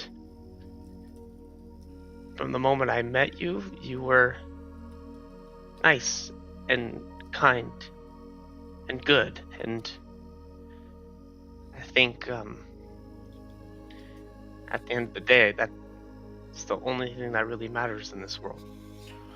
So please come back, because I think everyone here needs you.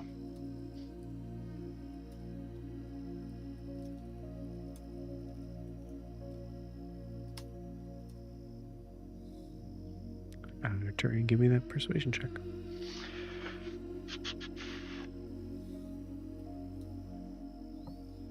That is a natural 20.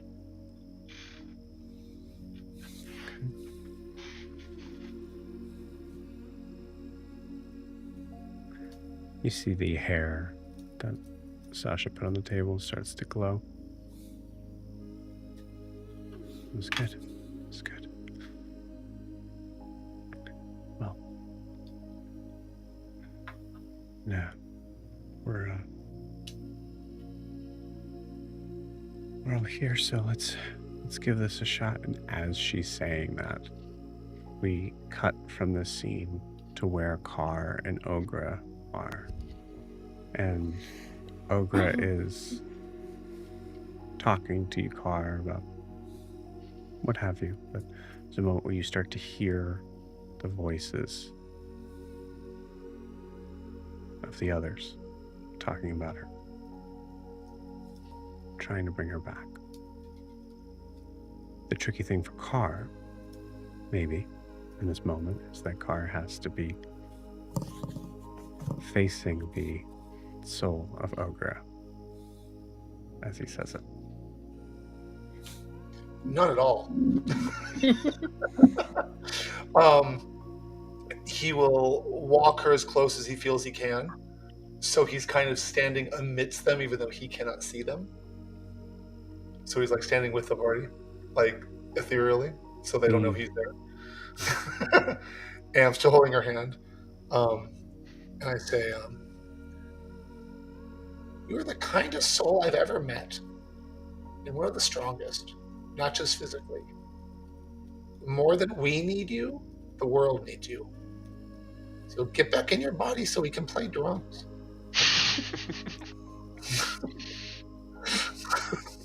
And I was going for that. I wanted to make Ogra smile. I got it. So.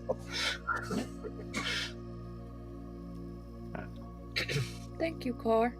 Of course. Oh, and tell them, let me know when you're awake.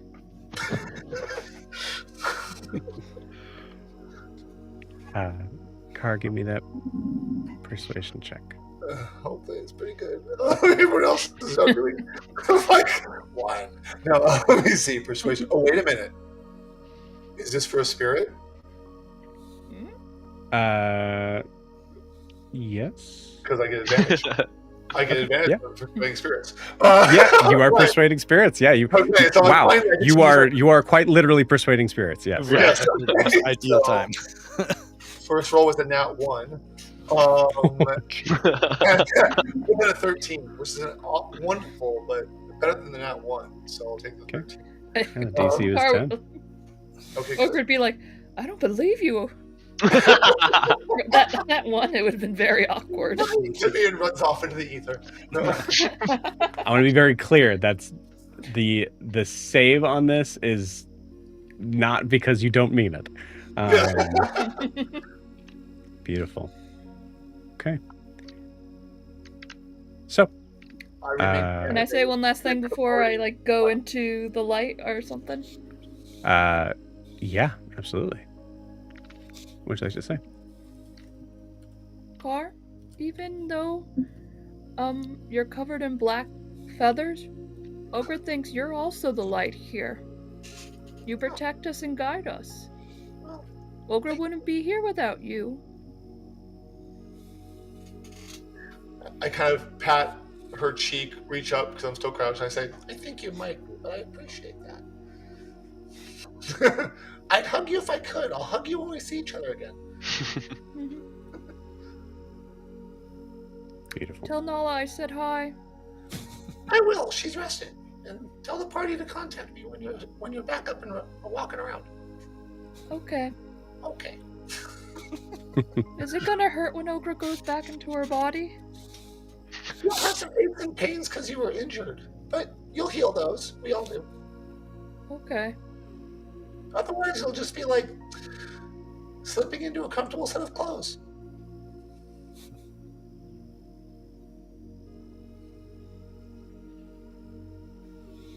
Beautiful.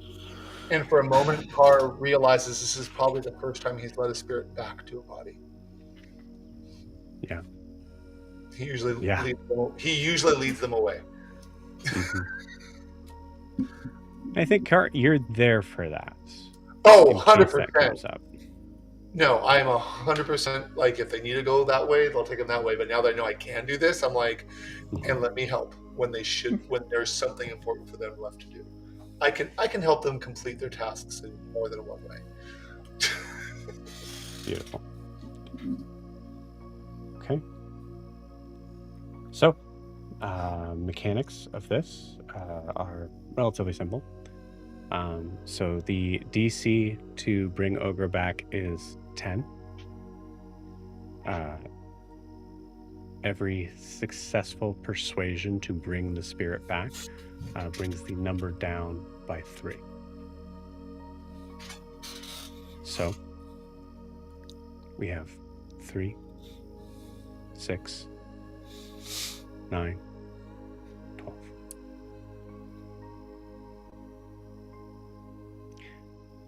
So it is quite impossible to lose. I'm off the hook. This time. I will tell you, Ogra, as you come back, it'll be a little harder each time. Mm-hmm. Ogra, as your eyes flutter open and the breath comes back, we see your eyes glowing gold just for a second. What do you say to the party? Ogra looks at everyone around the table, breathes heavily, looks at Riaris. Ogra made the right choice. And with that, we will end tonight's session. We'll see you all next week. Big old hug.